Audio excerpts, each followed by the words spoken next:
اور جیسا خود ہوگا ویسے ہی لوگوں کو دوست بنائے گا، نیکوں کی صحبت اختیار کرے گا، بروں کی صحبت اختیار کرے گا۔ اور فرمایا نیک اور برے دوست کی مثال مشک اور بھٹی دھونکنے والے کی طرح ہے، کہ انسان کسی مشک والے کو، خوشبو والے کو، کسی عطر والے کی دکان پہ جائے گا، اس کو دوست بنائے گا، کچھ نہ کچھ خوشبو میں سے اس کو حصہ ضرور ملے گا۔ اور اگر کسی بھٹی دھونکنے والے، کسی کوئلے کی دکان پہ جا کے لوگوں کے ساتھ دوستیاں کرے گا تو کیا کرے گا؟ سفید کپڑے بھی پہنے ہوں گے، خوبصورت بھی ہوگا، کہیں نہ کہیں راکھ اڑوڑ کے اس کے کپڑوں پر، اس کے چہروں پر آ ہی جائے گی، تو مطلب یہ کہ ہو ہی نہیں سکتا کہ نیکوں کی صحبت میں بیٹھے اور کوئی نہ کچھ نیکیاں حاصل نہ کرے، ہو ہی نہیں سکتا برے لوگوں کی صحبت اختیار کرے اور کسی نہ کسی برائی میں نہ پڑ جائے۔ اور آخرت کے دن جن باتوں پر بے حد دکھ لوگ کریں گے، ان میں سے 2-3 چیزوں کو اللہ تعالیٰ نے مینشن کیا۔ ایک وہ ہٹ درم جو اپنے باپ دادا کے دین پر تھے اور اسی پر قائم رہے، اور وہ اپنے باپ دادا کی کوئی رسم، کوئی رواج، کوئی دین چھوڑنے پر، کوئی فرقہ چھوڑنے پر راضی نہ تھے۔ آج آپ اس کو فرقوں میں لے لیں، جس فرقے میں پیدا ہوتے ہیں اسی فرقے پہ ساری زندگی، کوئی عقل نہیں استعمال کرتے، غور و فکر نہیں کرتے، تدبر نہیں کرتے کہ ہم نے اسلام میں پورے کے پورے داخل کیسے ہونا ہے، اور قرآن کیسے ہمیں ایک رسی کو تھامنے کا حکم دیتا ہے۔ تو ایک تو وہ باپ دادا کے دین پر جمے رہنے کی وجہ سے کافر کے جہنم کے بہت زیادہ جہنم میں پھینکے جائیں گے، اور دوسرے یہ کہ ایسی دوستیاں اختیار کریں گے، ایسی صحبتیں اختیار کریں گے، اور اس دن کہیں گے ہائے کاش میں نے فلاں کو دوست نہ بنایا ہوتا، کہ بے شک اس نے تو مجھے نصیحت سے بہکا دیا، کہ گمراہ کن باتوں سے مجھے صراط مستقیم کے رستے سے ہی ہٹا دیا، اور جبکہ وہ میرے پاس آ چکی تھی، میں نے تو اس کو پہچان بھی لیا تھا اور میرے پاس آ بھی گئی تھی۔ اور یہ کہ اگر اللہ کی ہدایت میرے پاس نہ آئی ہوتی تو پھر تو میرے پاس کوئی نہ کوئی عذر تھا، اور لیکن مجھ پر تو حجت تمام ہو چکی، اللہ تعالیٰ نے مجھے ہدایت بھیجی اور میں نے غلط لوگوں کی صحبت اختیار کر کے اس کو چھوڑ دیا۔ اور شیطان انسان کو ہمیشہ سے چھوڑ جانے والا ہے۔ آج تو یہ شیاطین جن و انس دونوں ملا دیں، جنوں میں بھی شیاطین اور انسانوں میں بھی آج تو یہ سب ناہنجار ایک دوسرے کے ساتھی، لیڈر اور پیشوا بنے ہوئے ہیں، اور ہر ضلالت کو، گمراہیوں کو پھیلانے میں ایک دوسرے کی مدد کر رہے ہیں، اور حق کو دبانے میں اور حق کو نیچا دکھانے میں ایک دوسرے کے ساتھی ہیں۔ لیکن جب آخرت کا دن آئے گا تو یہ سب ایک دوسرے پر لعنت کر رہے ہوں گے۔ جو پیروکار ہوں گے وہ کہیں گے فلاں نے ہمیں گمراہ کیا اور اس نے ہمیں ورگلا دیا، اگر یہ ہمیں نہ گمراہ کرتا تو ہم سیدھے راستے پر ہوتے۔ اور جن کے پیچھے لگے ہوئے تھے وہ کیا کہیں گے؟ وہ کہیں گے ہم تو خود شامت زدہ تھے، اگر تو تم نے ہمارا ساتھ کیوں دیا؟ تم آخر ہمارے پیچھے ہے تو اپنی رضامندی سے۔ تو اس دن شیطان انسان کو ہمیشہ سے چھوڑ جانے والا ہے، اور رسول کہے گا اے میرے رب، یقیناً میری قوم نے اس قرآن کو چھوڑا ہوا بنا رکھا تھا، اور اسی طرح ہر نبی کے لیے ہم نے مجرموں میں سے کوئی نہ کوئی دشمن بنایا ہے، اور آپ کا رب بھی ہدایت دینے والا اور مددگار کافی ہے۔ یہ قیامت کے دن رسول پاک صلی اللہ علیہ وآلہ وسلم ایک تو اپنی امت کے متعلق کہیں گے جو کہ ان کی ساری قیامت تک امت آئے گی، اور دوسرا قوم قریش بھی اس سے مراد ہو سکتی۔ کہ آپ دیکھیں کہ اصل تو اللہ کے رسول صلی اللہ علیہ وسلم قریش سے اٹھے، اور یہ پیغام عربی تھا اور قریش کے لیے اترا، لیکن قریش نے اس کا انکار کر دیا اور اس کے خلاف سازشیں کی، اور رسول کے خلاف سازشیں کی، اللہ کی آیات کے خلاف سازشیں کی، حالانکہ اس کو خوب پہچان لیا۔ اور دوسرا ہماری امت جنہوں نے قرآن کی تصدیق تو کر لی مگر اس پر عمل نہیں کیا، اس کی تلاوت، اس کے غور و فکر کے لیے کوئی وقت نہیں نکالا، اس کے حلال کو نہیں سمجھا، اس کے حرام کو نہیں سمجھا، اور اس کی ہدایت پر کوئی کام نہیں دھرا، بلکہ کیا کیا؟ آگے جیسے ہم پڑھیں گے کہ اپنے نفس ہی کے پیچھے پڑے رہے۔ اور اللہ کے رسول صلی اللہ علیہ وسلم فرمایا جس شخص نے قرآن کے حلال کو حلال نہ بنایا اور قرآن کے حرام کو حرام نہ بنایا تو اس کا قرآن پر کوئی ایمان نہیں ہے۔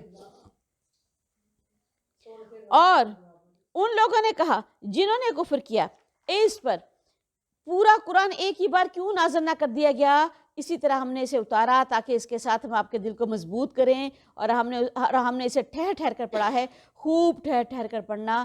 کیا کہتے تھے کہ جیسے موسیٰ علیہ السلام کو توریت پوری کی پوری تختیوں کی صورت میں ملی تھی، تو کیوں نہیں ہوا کہ اللہ تعالیٰ سوچ سمجھ کر قرآن بنا رہا ہے، سوچ سمجھ کر لکھ رہا ہے، سوچ سمجھ کر اللہ کے احکامات دے رہا ہے؟ اللہ کو کوئی پورا قرآن نازل کیوں نہیں کیا گیا؟ تو اللہ تعالیٰ نے کہا کہ یہ آپ پر جو اعتراضات کرتے ہیں کہ ہم نے تو اس کو اس لیے ترتیل کے ساتھ اتارا کہ آپ کے دل بھی اس سے مضبوط رہیں، اس کے احکامات بھی خوب واضح ہو جائیں، سیکھنے والے اس کو اچھی طرح سے سیکھ لیں، کردار کے اندر اس کو جذب کر لیں، حق کو مضبوط کر لیں، اور اس کو ہم نے ٹھہر ٹھہر کر پڑھا ہے، خوب ٹھہر ٹھہر کر پڑھنا۔ اور وہ آپ کے پاس کوئی مثال نہیں لاتے مگر ہم تیرے پاس حق اور بہترین تفسیر لاتے ہیں، یعنی جو اعتراض باطل بھی وہ آپ پر یا قرآن پر اٹھائیں گے تو اس کے جواب کی ذمہ داری کس پر ہے؟ اللہ تعالیٰ پر۔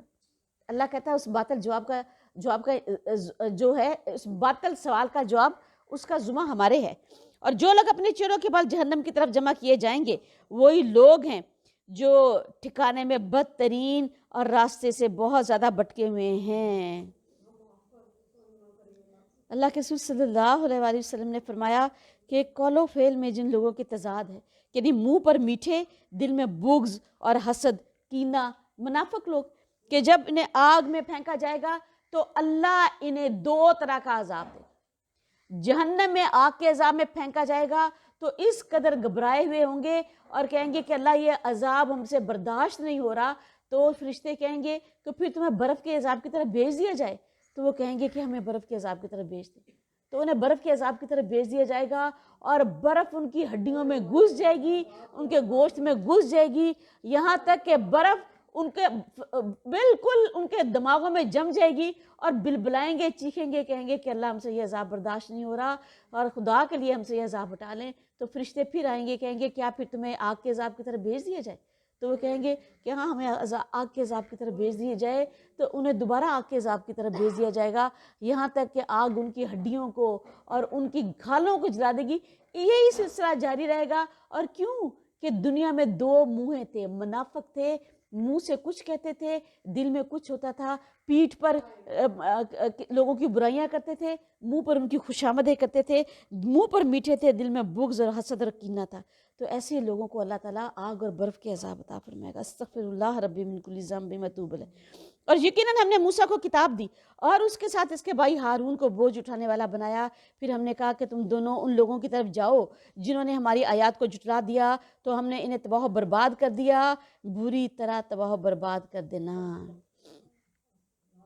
جن کے دل مسخ ہو جاتے ہیں، جو حق کے متعلق طے کر لیتے ہیں کہ کسی صورت بھی انہیں اختیار نہیں کرنا، چاہے ان کے پاس دو رسول ایک ساتھ بھیج دیے جائیں، چاہے ان کو بڑے بڑے معجزات، آپ دیکھیں موسیٰ علیہ السلام کو کتنے بڑے بڑے معجزات دیے، کچھ بھی دے دیے لیکن انہوں نے اپنے دلوں کو مسخ کر دیا اور بری طرح پھر اسی بنیاد پر تباہ و برباد ہو گئے۔ اور نوح کی قوم کو ہم نے غرق کر دیا جب انہوں نے رسولوں کو جھٹلایا، اور ہم نے انہیں لوگوں کے لیے نشان عبرت بنا دیا، اور ہم نے ظالموں کے لیے دردناک عذاب تیار کر رکھا ہے۔ اور عاد اور سمود کو اور کنویں والے اور ان کے درمیان بہت سے زمانے کے لوگوں کو بھی ہلاک کر دیا۔ یہ کنویں والے وہ لوگ جنہوں نے اپنے رسول کو کنویں میں غصے میں آئے اور کئی رسولوں کو قتل کیا، اور کئی رسولوں کو گردن سے ان کی گردن کاٹ ڈالی، اور کئیوں کو اذیتیں دی، اور یہ وہ رسول تھے جن کو انہوں نے اوندا کنویں میں لٹکا دیا، اور اسی حال میں ان کی جان، اس نبی کی جان نکل گئی۔ نبی تھے، اپنی قوم کی طرف پیغام لے کر آئے، تو قوم نے کیا کہ ان کے پیغامات سے تنگ آئے پڑے تھے کہ حق کی بات ہمیں کیوں کرتا ہے، ہمیں نفس سے ہٹانے کی باتیں کیوں کرتا ہے، کیوں ہماری معاملات میں مداخلت کرتا ہے، تو انہیں منہ کے بل اوندا کنویں میں لٹکا دیا۔ استغفر اللہ۔ اور ہر ایک کے لیے ہم نے مثالیں بیان کی، اور ہر ایک کو ہم نے بری طرح تباہ و برباد کر دیا۔ اور یقیناً اور یہ لوگ اس بستی پر سے آئے ہیں جس پر بدترین بارش برسائی گئی، تو کیا وہ اسے دیکھا نہیں کرتے تھے، بلکہ وہ دوبارہ اٹھائے جانے کی امید ہی نہیں رکھتے تھے۔ قوم لوط، اور جب وہ آپ کو دیکھتے ہیں تو وہ آپ کا مذاق بنا لیتے ہیں کہ کیا یہی ہے وہ شخص جسے اللہ تعالیٰ نے رسول بنا کر بھیجا ہے؟ بے شک قریب تھا کہ وہ ہمیں ہمارے معبودوں ہی سے بہکا دیتا اگر ہم اس پر جمے نہ رہتے، اور جلدی وہ جان لیں گے جب عذاب دیکھیں گے کہ کون سب سے زیادہ راستے سے بھٹکا ہوا ہے۔ اب یہ دیکھیں پہلی آیت میں تو وہ اللہ کے رسول صلی اللہ علیہ وسلم کے متعلق پھبتیاں کس رہے ہیں، مذاق اڑا رہے ہیں اپنی قوم کے درمیان، اور کیا کہہ رہے ہیں کہ اس میں ایسی کیا خاص بات ہے کہ اس کو اللہ تعالیٰ نے ہم پر رسول بنا کر بھیجا، یہ تو ہمارے ہی جیسا ہے۔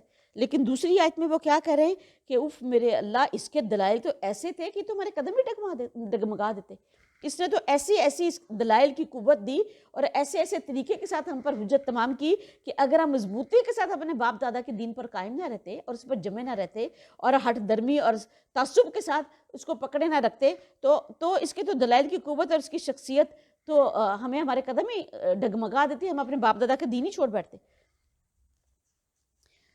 اور جب عذاب کو دیکھیں گے کہ کون سب سے زیادہ راستے سے بھٹکا ہوا ہے، کیا آپ نے اس شخص کو دیکھا ہے جس نے اپنی خواہش نفس کو اپنا معبود بنا رکھا ہے؟ تو کیا ایسے شخص کو آپ راہ راست پر لانے کے ذمہ دار ہوں گے؟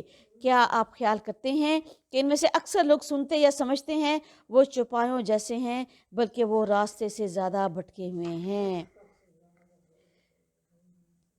خواہش نفس کو جس نے معبود بنا لیا، یعنی اللہ نے کسی معاملے میں واضح ترین حکم دیا مگر اس نے اللہ کو چھوڑ کر اپنے نفس کی بات مانی. یہ ہے اپنی خواہش کو معبود بنانا، خواہش کو الہ بنانا.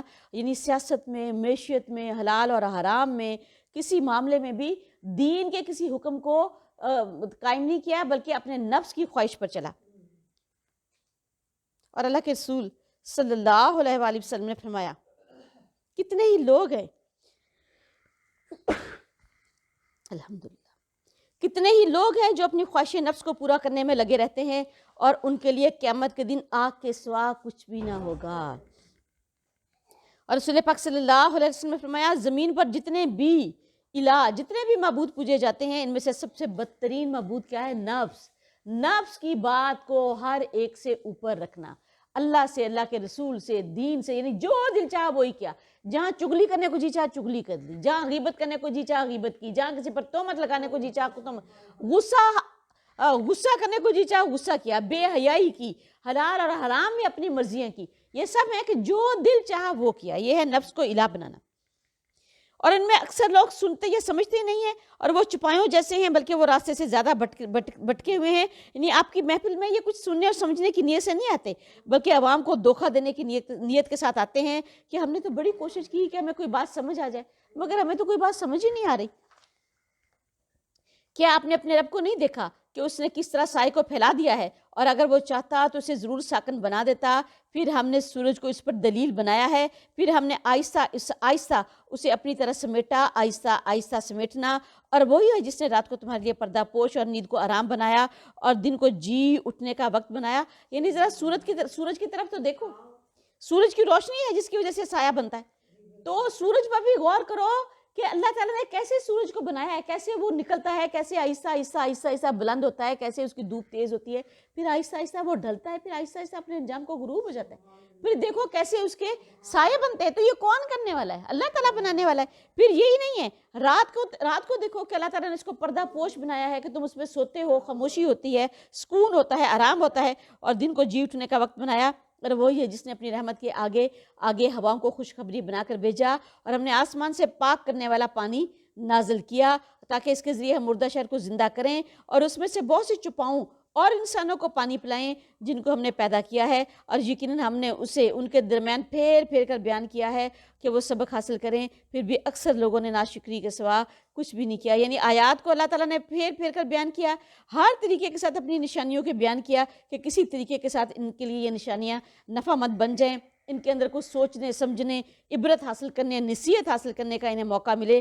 لیکن یہ ہے کہ انہوں نے نشانیوں سے آنکھیں بند کر کے صرف اور صرف نئی نشانیوں کا ہی مطالبہ کریں کہ معجزے نئے سے دے دیں. جو معجزے موجود ہیں ان معجزوں پر کوئی غور و فکر کرنے کے لیے راضی نہیں ہے. اور اگر ہم چاہتے تو ضرور ہر بستی میں ایک ڈرانے والا بھیجتے. تو آپ کافروں کی بات نہ مانیں اور اس قرآن کے ساتھ ان سے جہاد کریں، بہت بڑا جہاد. قرآن کے ساتھ جہاد کریں یعنی قرآن کے علم کو عام کریں. اور مکہ میں تلوار کے ساتھ جہاد کا تو حکم نہیں تھا اور یہ مکی صورت ہے. اور یہ مطلب یہ ہے کہ ان کے نفسوں کے خلاف جہاد کریں کہ ان کے اندر جو برائیاں ہیں ان کو ان سے پاک کریں.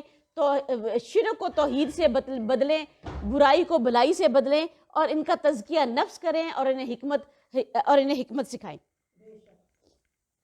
اور وہی ہے جس نے دو سمندروں کو ملا دیا. یہ میٹھا ہے، یہ پیاس بجھانے والا ہے، اور یہ نمکین کڑوا ہے. اور اس نے دونوں کے درمیان ایک پردہ اور مضبوط آڑ رکھ دی. دو طرح کے پانی اللہ تعالیٰ نے ہمیں عطا فرمائے. سمندروں میں کڑوا پانی ہے. کیا ہے سمندروں کے کڑوا پانی ہونے کی حکمت؟ یہ ہے کہ وہ بدبودار نہیں ہوتا. سمندروں میں اتنی اللہ کی مخلوقات ہیں، اتنے جانور ہیں، اور کہ وہ اگر اس میں مر جاتے ہیں تو اس کڑوے پانی کی وجہ سے، کڑواہٹ کی وجہ سے ان کی کوئی اسمیل نہیں پھیلتی. اور یہ کہ میٹھا پانی ہے، اس میں وہ بہت جلد بد ذائقہ بھی ہو جاتا ہے، لیکن یہ اب بدبودار بھی ہو جاتا ہے، خراب بھی ہو جاتا ہے. تو پینے والے پانی کو میٹھا بنایا. اور وہ پانی جو اللہ تعالیٰ نے جس کے اندر بے حد و حساب اپنی مخلوقات رکھ دی تاکہ قیامت تک اگر زمین سے کوئی چیز نہ بھی نکل سکے، جو مرضی ہو جائے، یہ سمندر ہی کافی ہو جائیں گے انسانوں کی خوراک کے لیے. ہر طرح کی چیزیں ہمارے لیے پیدا کی. اور وہی ہے جس نے انسان کو پانی سے پیدا کیا، پھر اسے نسب والا اور سسرال والا بنا دیا، اور آپ کا رب پوری قدرت رکھنے والا ہے. ذرا دیکھو تو صحیح اپنی قدرت سے. ایک ہی پانی سے ایک ہی نطفہ تھا، ایک ہی قطرہ تھا جو ٹپکایا گیا اور اس سے اللہ تعالیٰ نے ایک یا مرد بنا کھڑا کیا یا عورت بنا کھڑا کیا. ذرا دیکھو تو صحیح کہ اپنی حیت کے اعتبار سے دونوں ایک دوسرے سے بالکل الٹ ہیں, دونوں ایک دوسرے کی ضد ہیں, شکل و صورت میں, اعداد و اعتبار میں, جسامت میں, قد کاٹ میں, اور اس کے علاوہ ضروریات میں, ہر چیز میں.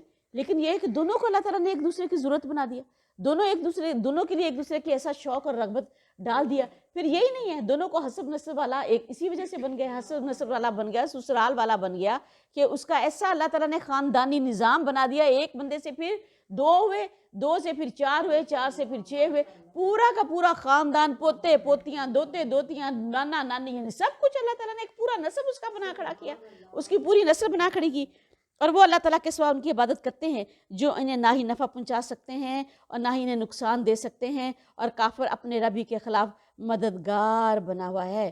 یہ کافر اپنے رب حقیقی کے مقابلے میں شیطان کے مددگار بن کر بڑے اکڑ رہے ہیں, بڑے خوش ہو رہے ہیں اور سمجھ رہے ہیں کہ بڑی انہوں نے کامیابی حاصل کرنی ہے. رسولوں کی دعوت کو اپنی پوری قوت کے ساتھ مخالفت کر کے بڑے کو کامیاب ہو گئے.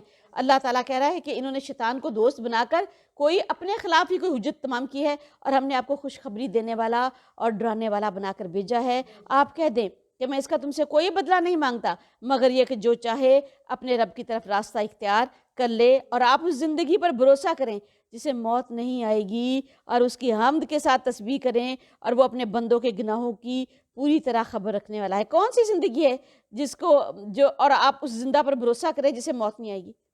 چنانچہ آپ اپنے رب کی طرف راستہ اختیار کر لیں اور آپ اس زندہ پر بھروسہ کریں جسے موت نہیں آئے گی. یہ کون سا زندہ ہے؟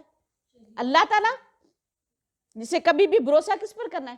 اللہ رب العزت پر, کہ ہر چیز کو فنا ہے لیکن اللہ تعالیٰ کو کوئی فنا نہیں ہے. فرمایا اور اس کے لیے پوری قوت کے ساتھ تسبیح کریں اور اس کی حمد کے ساتھ اس کی تسبیح کریں.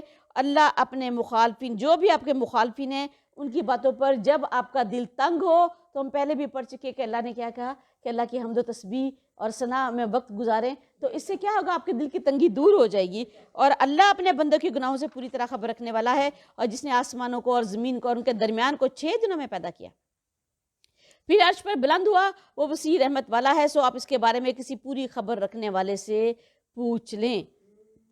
اور جب ان سے کہا جاتا ہے رحمان کو سجدہ کرو, تو کہتے ہیں کہ رحمان کیا ہے, کیا ہم اسے سجدہ کریں جس کے لیے تم ہمیں حکم دیتے ہو. اور اس بات نے ان کے بدکنے میں اور بھی اضافہ کر دیا. اصل غصہ کیا ہے؟ اصل غصہ یہ ہے کہ ہم اس کو سجدہ نہیں کریں گے جس کے بارے میں تم نے ہمیں یہ کہا ہے کہ اس کو سجدہ کریں. ہم ہر صورت تمہاری مخالفت کریں گے, ہم ہر صورت تم اپنے باپ دادا کے دین پر ہی جمے رہیں گے اور تمہاری دعوت کو قبول نہیں کریں گے. اور بہت برکت والا ہے جس نے آسمان میں برج بنائے اور اس میں ایک چراغ یعنی سورج اور ایک روشنی کرنے والا چاند بنایا, اور وہی ہے جس نے رات اور دن کو ایک دوسرے کے پیچھے آنے والا بنایا, اور ہر اس شخص کے لیے جو چاہے کہ نصیحت حاصل کرے یا شکر گزار بننا چاہے. اور رحمان کے بندے تو وہ ہیں جو زمین پر نرمی اور عاجزی سے چلتے ہیں, اور جب جاہل ان سے بات کرتے ہیں تو کہہ دیتے ہیں سلام, اور جو اپنے رب کے لیے سجدے اور قیام میں راتیں گزارتے ہیں. انسان کی جو چال ہوتی ہے نا, وہ اس کی سیرت اور کردار کا پتہ دیتی. آپ کبھی کسی متکبر کو دیکھیں نا, وہ کیسے چل رہا ہے, بڑا اکڑ اکڑ کر چلے گا. حالانکہ اللہ تعالیٰ نے کیا کہا کہ تم اتنے اکڑ چلو گے تو کیا زمین کو پھاڑ دو گے یا آسمانوں تک پہنچ جاؤ گے, کچھ بھی نہیں کر سکو گے. تو اس کی چال اس کو بتا دے گی کہ یہ متکبر شخص ہے, کیسے اکڑ اکڑ کر چل رہا ہے. اور ایک عاجز آدمی کی چال بتاتی ہے کہ عاجزی کرنے والا ہے. اور یہ کہ آپ دیکھیں ایک عیار آدمی کی چال بھی ہوتی, بڑی عیاری چال کے اوپر جو جن کی سینس ہوتی ہے, جن کو علم ہوتا ہے, وہ کسی بندے کو چلتا دیکھ کر اس کا پورا بایو ڈیٹا بتا دیتے ہیں کہ یہ متکبر ہے, یہ عاجز ہے, یہ عیار ہے, یہ دھوکے باز ہے. کسی گنڈے اور بدماش کی چال دیکھیں وہ بالکل الگ ہوگی. ایک ظالم اور جابر شخص کی چال مختلف ہوتی ہے. غریب اور مسکین کو چلتا ہوا دیکھیں وہ بیچارہ اس کی چال مختلف ہوگی. تو ایک باوقار آدمی مہذب آدمی کو چلتا ہوا دیکھیں اس کی چال ڈفرینٹ ہوگی. اللہ پر بھروسہ کرنے والا, توکل کرنے والا, عاجزی کرنے والا, اس کی چال الگ ہوگی. تو اسی لیے اللہ تعالیٰ نے کیا کہا کہ کیسی چال چلنی ہے, علم اور حکمت والے بس ایسے ہی چال چلتے ہیں, نرمی والی اور عاجزی سے چلتے ہیں.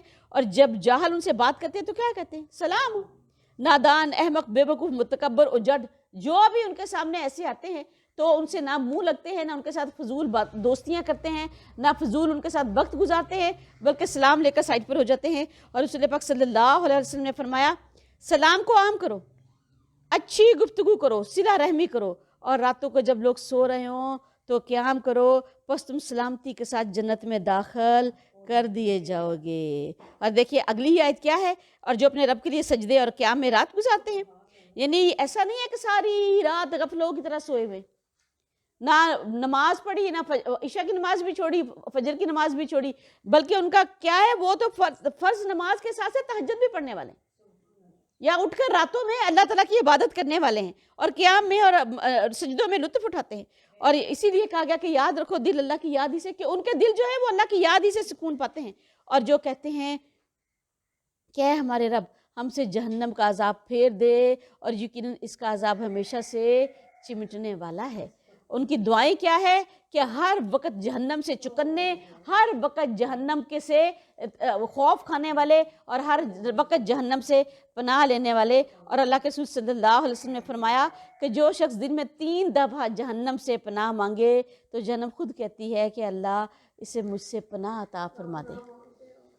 اور اللہ کے رسول صلی اللہ علیہ وسلم نے فرمایا کہ جو شخص فجر کی نماز کا اچھا وضو کرے اور پھر بغیر کوئی گفتگو کیے فجر کی نماز ادا کرے، اور اس کے بعد 7 دفعہ اللہ تعالیٰ سے دعا کرے اللہم اجرنی من النار، اور اسی طرح مغرب کے بعد اچھا وضو کرے، پھر کوئی بات چیت نہ کرے، اور مغرب کے نفل ادا کرے، اور پھر دعا کرے کہ اللہم اجرنی من النار، تو اگر وہ دن کو فوت ہوا تو رات سے پہلے جنت میں داخل ہوگا، اور اگر رات کو فوت ہوا تو دن سے پہلے جنت میں داخل ہوگا۔ یا میرے پروردگار ہمیں جہنم کے عذاب سے پناہ عطا فرما، اللہم اجرنا من النار۔ اور وہ کیا کہتے ہیں کہ اللہ جس کو یہ چمٹ گیا اس سے تو یہ پھر چھٹنے والا ہی نہیں، اس سے ٹلنے والا نہیں، اس کو تو ہلاک ہی کر دے گا۔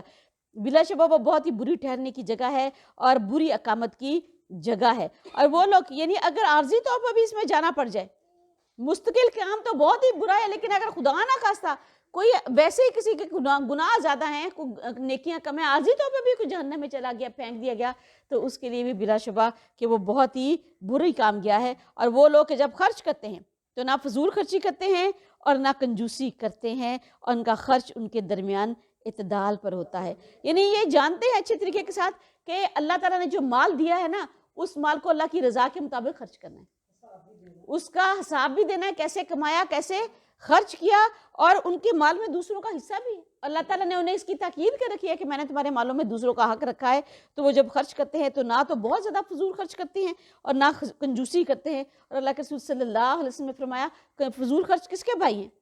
شیطان کے بھائی ہیں۔ اور فرمایا کہ وہ شخص جو اپنی معیشت میں درمیانی راہ اختیار کرتا ہے، یہ آدمی کے فقیہ یعنی دانا ہونے کی علامتوں میں سے ایک علامت یہ بھی ہے۔ اور یہ ہم کس کی نشانیاں پڑھیں؟ عباد الرحمن کی نشانیاں پڑھیں، اور جو اللہ تعالیٰ کے ساتھ کوئی دوسرا معبود نہیں پکارتے، اور جس جان کو اللہ تعالیٰ نے حرام کیا ہے اسے ناحق قتل نہیں کرتے اور وہ بدکاری نہیں کرتے، اور جو شخص یہ کام کرے گا وہ گناہ کو ملے گا۔ یہاں اللہ تعالیٰ نے 3 بڑے گناہوں کا ذکر کیا ہے جو بالترتیب، سب سے پہلا کیا ہے کہ شرک، اور دوسرا کیا ہے کہ قتل ناحق۔ اللہ تعالیٰ رسول صلی اللہ علیہ وسلم نے فرمایا شرک کے بعد سب سے بڑا گناہ کیا ہے؟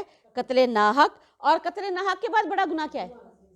زنا، بالکل بدکاری۔ اور فرمایا کہ اللہ کے رسول صلی اللہ علیہ وسلم نے فرمایا اگر زمین و آسمان کی تمام مخلوقات، تمام جن و انس، تمام فرشتے، یہی ہے نا زمین و آسمان کی مخلوقات، ایک کسی شخص کی ناحق قتل میں جمع ہو جائے تو اللہ ان سب کو اٹھا کر جہنم میں پھینک دے گا، اللہ رتی بھر بھی پرواہ نہیں کرے گا۔ قتل حق اتنا سخت گناہ ہے کہ ناحق کسی کی جان لے لی جائے۔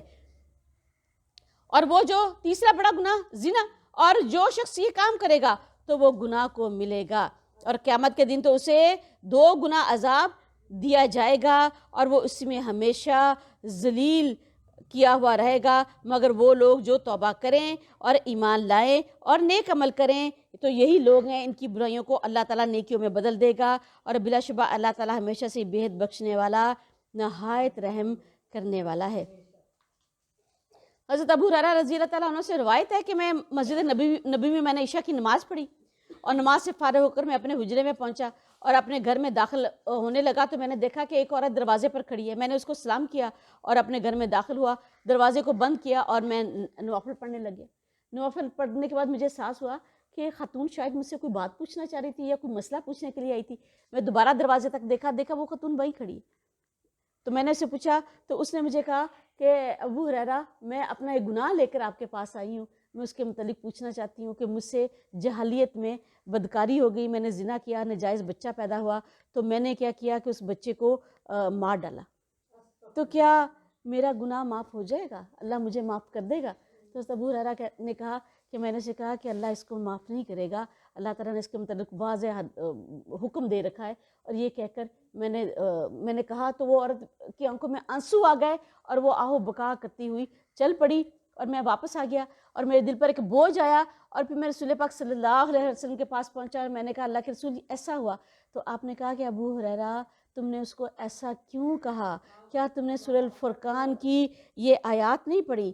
پھر آپ صلی اللہ علیہ وآلہ وسلم نے 68 آیات سے 70 آیات تک تلاوت کی اور فرمایا جو اللہ تعالیٰ کے ساتھ کوئی دوسرا معبود نہیں پکارتے، اور جس جان کو اللہ تعالیٰ نے حرام کیا اسے ناحق قتل نہیں کرتے، اور وہ زنا نہیں کرتے، اور جو شخص یہ کام کرے گا وہ گناہ کو ملے گا، اور قیامت کے دن اسے 2 گنا عذاب دیا جائے گا، اور وہ اسی میں ہمیشہ ذلیل کیا ہوا رہے گا، مگر جو توبہ کریں اور ایمان لائیں اور نیک عمل کریں تو یہی لوگ ہیں، ان کی برائیوں کو اللہ تعالیٰ نیکیوں میں بدل دے گا، اور اللہ تعالیٰ ہمیشہ سے بے حد بخشنے والا، نہایت رحم کرنے والا ہے، کہ جس کی توبہ اس کمال درجے کی ہوگی تو اللہ چاہے گا تو ان کے گناہوں کو بھی نیکیوں میں بدل دے، یہ اللہ ہے۔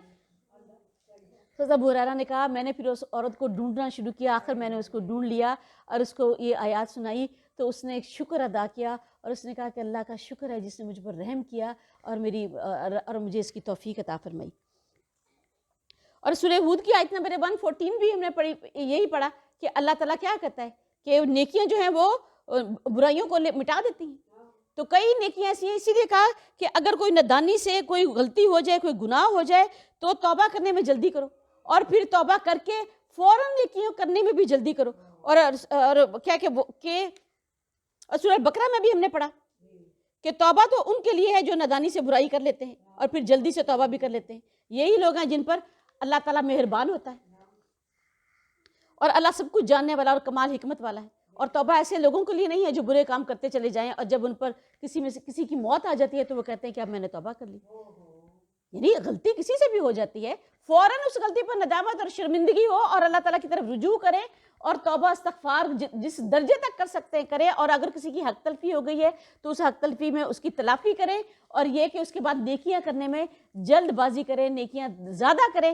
تاکہ اللہ تعالیٰ آپ پر رحم کرے۔ اور جو شخص بھی توبہ کرے اور نیک عمل کرے تو یقیناً وہ رجوع کرتا ہے اور اللہ تعالیٰ کی طرف سچا رجوع کرتا ہے، اور جو جھوٹی شہادت نہیں دیتے، اور جب وہ کسی بیہودہ بات پر گزرتے ہیں تو شرافت سے گزر جاتے ہیں۔ رسول پاک صلی اللہ علیہ وسلم نے فرمایا کہ جھوٹی شہادت کیا ہے؟ جھوٹی گواہی شرک کے برابر، یعنی اتنا سخت گناہ ہے کیونکہ اس کی گواہی کی وجہ سے کوئی مظلوم، کوئی معصوم، کوئی بے گناہ پھنس جاتا ہے، بے گناہ کسی عذاب میں مبتلا ہو جاتا ہے، اس کی زندگی خراب ہو جاتی ہے۔ تو شرافت سے، اور جب وہ کسی بیہودہ بات سے گزرتے ہیں، یعنی وہ کام جس میں کوئی خیر نہ ہو، جو اخلاقی حدود سے تجاوز کر جائے، تو پھر شرافت سے گزر جاتا ہے کرامن، یعنی ایسا نہیں ہے کہ اس کی طرف کوئی دیکھتے ہیں یا ادھر نہیں، بلکہ بڑی عزت کے ساتھ، بڑی شرافت کے ساتھ اس پر سے گزر جاتے ہیں، نہ اس کے ساتھ کوئی دھیان ہے، نہ ان کی طرف کوئی رغبت ہے، نہ ان کی طرف دیکھنا پسند کرتے ہیں، نہ ان کی طرف کان لگانا پسند کرتے ہیں، یعنی ایسی صحبتیں نہیں اختیار کرتے، ایسے لوگوں کے پاس نہیں اٹھتے بیٹھتے۔ اور آج دیکھیے ہماری صحبتوں میں سب سے زیادہ بری صحبت کیا ہے؟ موبائل۔ تو سب سے زیادہ شرافت کے ساتھ گزرنے کی کس کے ساتھ ضرورت ہے کہ جب موبائل کھولیں تو یہ ذہن میں رکھیں کہ آپ کے ہاتھ میں ایک ایسی چیز آ گئی ہے کہ سب سے زیادہ اب شرافت کے ساتھ اس پر سے آپ نے گزرنا ہے، یہ کرامن کہ آپ کے بالکل یہ سمجھ لیں کہ آپ کو ہلاک کرنے کے لیے آپ کے ہاتھ میں آ گیا، آپ چاہیں تو ایسی چیزیں، چاہے تو یہ آپ کو جنت میں لے جائے، چاہے تو جہنم میں لے جائے، چاہے تو جنت کے راستہ دکھائے، چاہے تو جہنم کا راستہ دکھائے۔ اور وہ کہ جب انہیں ان کے رب کی آیات سے نصیحت کی جاتی ہے تو وہ ان پر بہرے اور اندھے بن کر نہیں گرتے، اور یعنی کہ جب انہیں قرآن پڑھ کر سنایا جاتا ہے تو ایسے نہیں ہوتا کہ اندھے اور بہرے بن کر اس کی مخالفت کرنا شروع کر دیتے ہیں، جیسے قریش نے یہ کیا تھا کہ جو بھی آیات اتری نہ ان پر کوئی غور و فکر، نہ کوئی تدبر، نہ ان پر کوئی نصیحت، نہ یاد دہانی، نہیں، بس آیات کان میں پڑھی، بس اس کی مخالفت کرنی، بس اس کی مخالفت کرنی، بس اس کی مخالفت کرنی.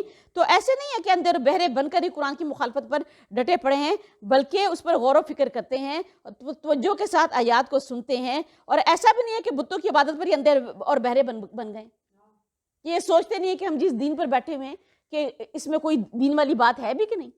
یہ جو بت لکڑی کے اور پتھر کے بنا کے بیٹھ گئے، کیا ہمیں کوئی فائدہ نقصان پہنچانے والے بھی کہ نہیں. یعنی اپنے دین کے معاملے میں اندھے گونگے بہرے نہیں بنے پھرے. اور وہ جو کہتے ہیں کہ اے ہمارے رب، ہمیں ہماری بیویوں اور ہماری اولادوں سے آنکھوں کی ٹھنڈک عطا فرما اور ہمیں پرہیزگاروں کا امام بنا دے. بڑی خوبصورت دعا.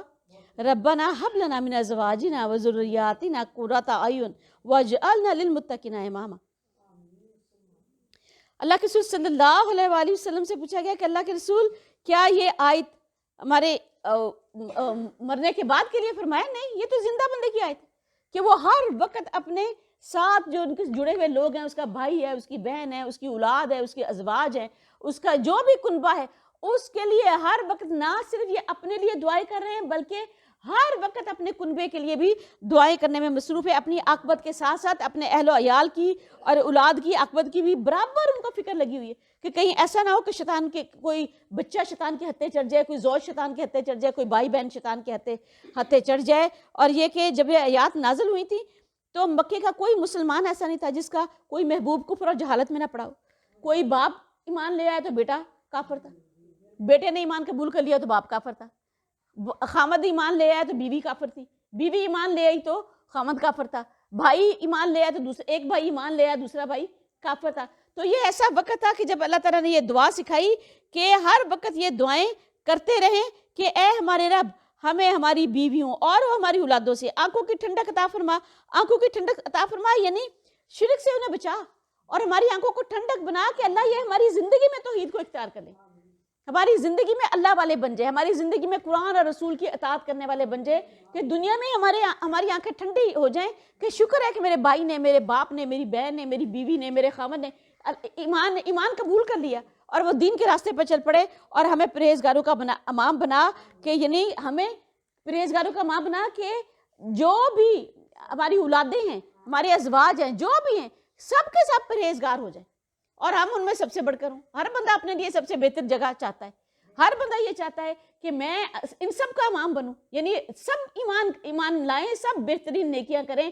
لیکن یہ حسرت ہر شخص میں ہوتی ہے کہ ٹاپ 1 پر میں آئی یا پرہیزگاروں کا امام بنا، یعنی اس امت کو پرہیزگاروں کا امام بنا دے کہ اللہ یہ جو امت آپ نے اٹھائی ہے، رسول کی امت، اور یہ کہ یہ جو آج انکار کر رہے ہیں دین کا، رسول کا، قرآن کا، تو اللہ آپ ان کو ایسا کر دے کہ یہ سارے کے سارے آخر ایمان میں داخل ہو جائے اور یہ امت پرہیزگاروں کی امامت کرے، پرہیزگاروں کی امام بن جائے. آمین.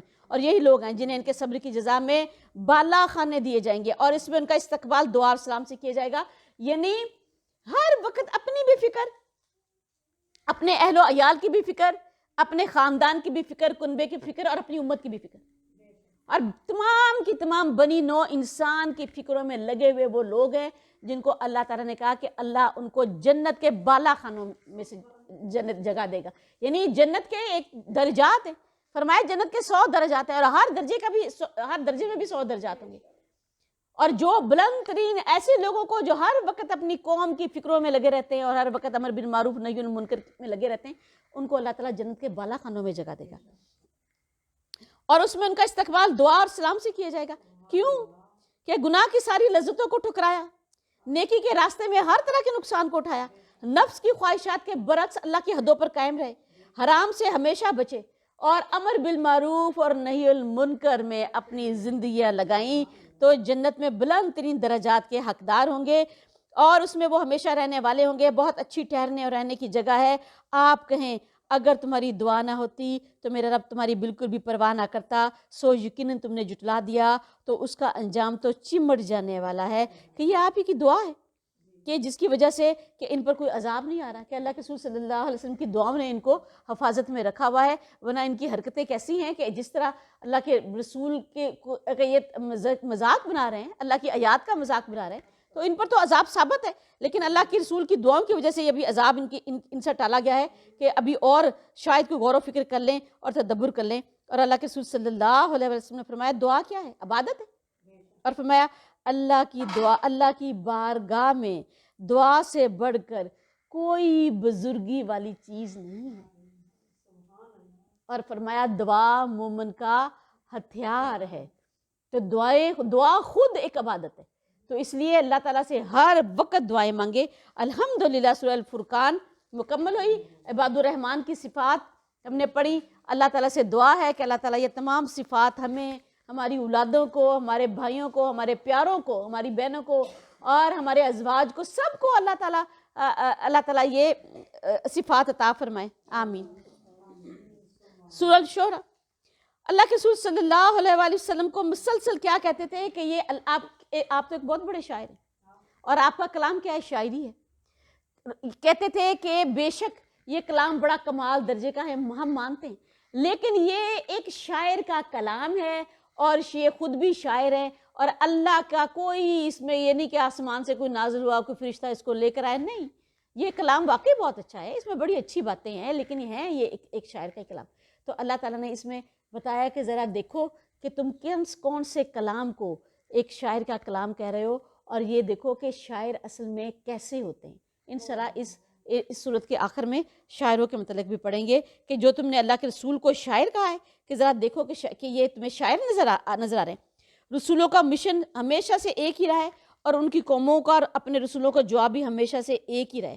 رسول اللہ کی دل جوئی کے لیے کہ اللہ تعالیٰ نے کہا کہ آپ کی دعوت اور تبلیغ میں کوئی کمی نہیں ہے، بلکہ اکثر قوموں نے اپنے رسولوں کے مشن کا ایسے ہی انکار کیا ہے، ان پر ایسے ہی اعتراضات کیے ہیں جو آپ کی قوم نے آپ کے مشن پر اور آپ پر اعتراضات کیے ہیں۔ اور اس میں آپ نے وہ تمام کئی قوموں کا ذکر بھی کیا ہے جو ہم پڑھیں گے، کہ اللہ کی سنت بھی ہمیشہ سے قوموں کے متعلق ایک ہی رہی ہے کہ جب قومیں اپنا پلڑا مکمل بھر لیتی ہیں تو پھر اللہ کی سنت سامنے آتی ہے، ان پر عذاب نازل کر دیا جاتا ہے۔ بسم اللہ الرحمن الرحیم۔ طاسیم میم تلک آیات الکتاب المبین۔ حروف مقاطعات، یہ واضح کتاب کی آیات ہیں، اور بلا شاید آپ خود کو ہلاک کرنے والے ہیں کہ وہ مومن کیوں نہیں ہوتے، اگر ہم چاہیں تو ان پر آسمان سے کوئی نشانی اتار دیں، پھر ان کی گردنیں اس کے سامنے جھکنے والی ہو جائیں۔ کہ یہ جو کتاب کی آیات ہیں نا، یہ خود مبین ہے، بالکل ان کے اندر کوئی بہام نہیں ہے، واضح ہے، خود اپنے اندر دلیل رکھتی ہے کہ اللہ تعالیٰ کی طرف سے نازل کردہ ہیں۔ اس میں غور و فکر کرنے والوں کے لیے ہر طرح کے دلائل موجود ہیں، تدبر کرنے والوں کے لیے دلائل موجود ہیں، نصیحت حاصل کرنے والوں کے لیے نصیحت موجود ہے، یاد دہانی حاصل کرنے والوں کے لیے یاد دہانی موجود ہے، اور جن کے دلوں میں کوئی شک ہے، شک کو دور کرنے کا سارا سامان موجود ہے۔ اور آپ کیوں اپنے آپ کو اس قدر ہلاکت میں ڈال رہے ہیں کہ یہ ایمان نہیں لاتے؟ اور اگر اللہ چاہے تو اللہ تعالیٰ تو کوئی ایسی نشانی اتار دے کہ ان کی گردنیں ہی جھک جائیں، اللہ تو پکڑ کے ان کو گردنوں سے ان کی گردنیں جھکا دے۔ کون ہے جو اللہ کے آگے سرکشی اختیار کرے؟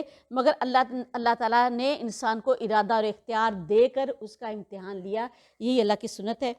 اور ان کے پاس رحمان کی طرف سے کوئی نصیحت نہیں آتی مگر وہ اس سے منہ موڑنے والے ہوتے ہیں۔ پھر یقیناً جب انہوں نے جھٹلا ہی دیا، اور اب جلد ہی ان کے پاس ان کی خبریں آئیں گی جن کا یہ مذاق اڑاتے تھے، یعنی اللہ کے عذاب کا مذاق اڑاتے تھے کہ کہاں اٹک گیا، آتا کیوں نہیں، کہاں پھنس گیا ہے، اس کو لے ہی آؤ، یا وحی کا مذاق اڑاتے تھے، توحید کا مذاق اڑاتے تھے، اللہ کے رسول کا مذاق اڑاتے تھے۔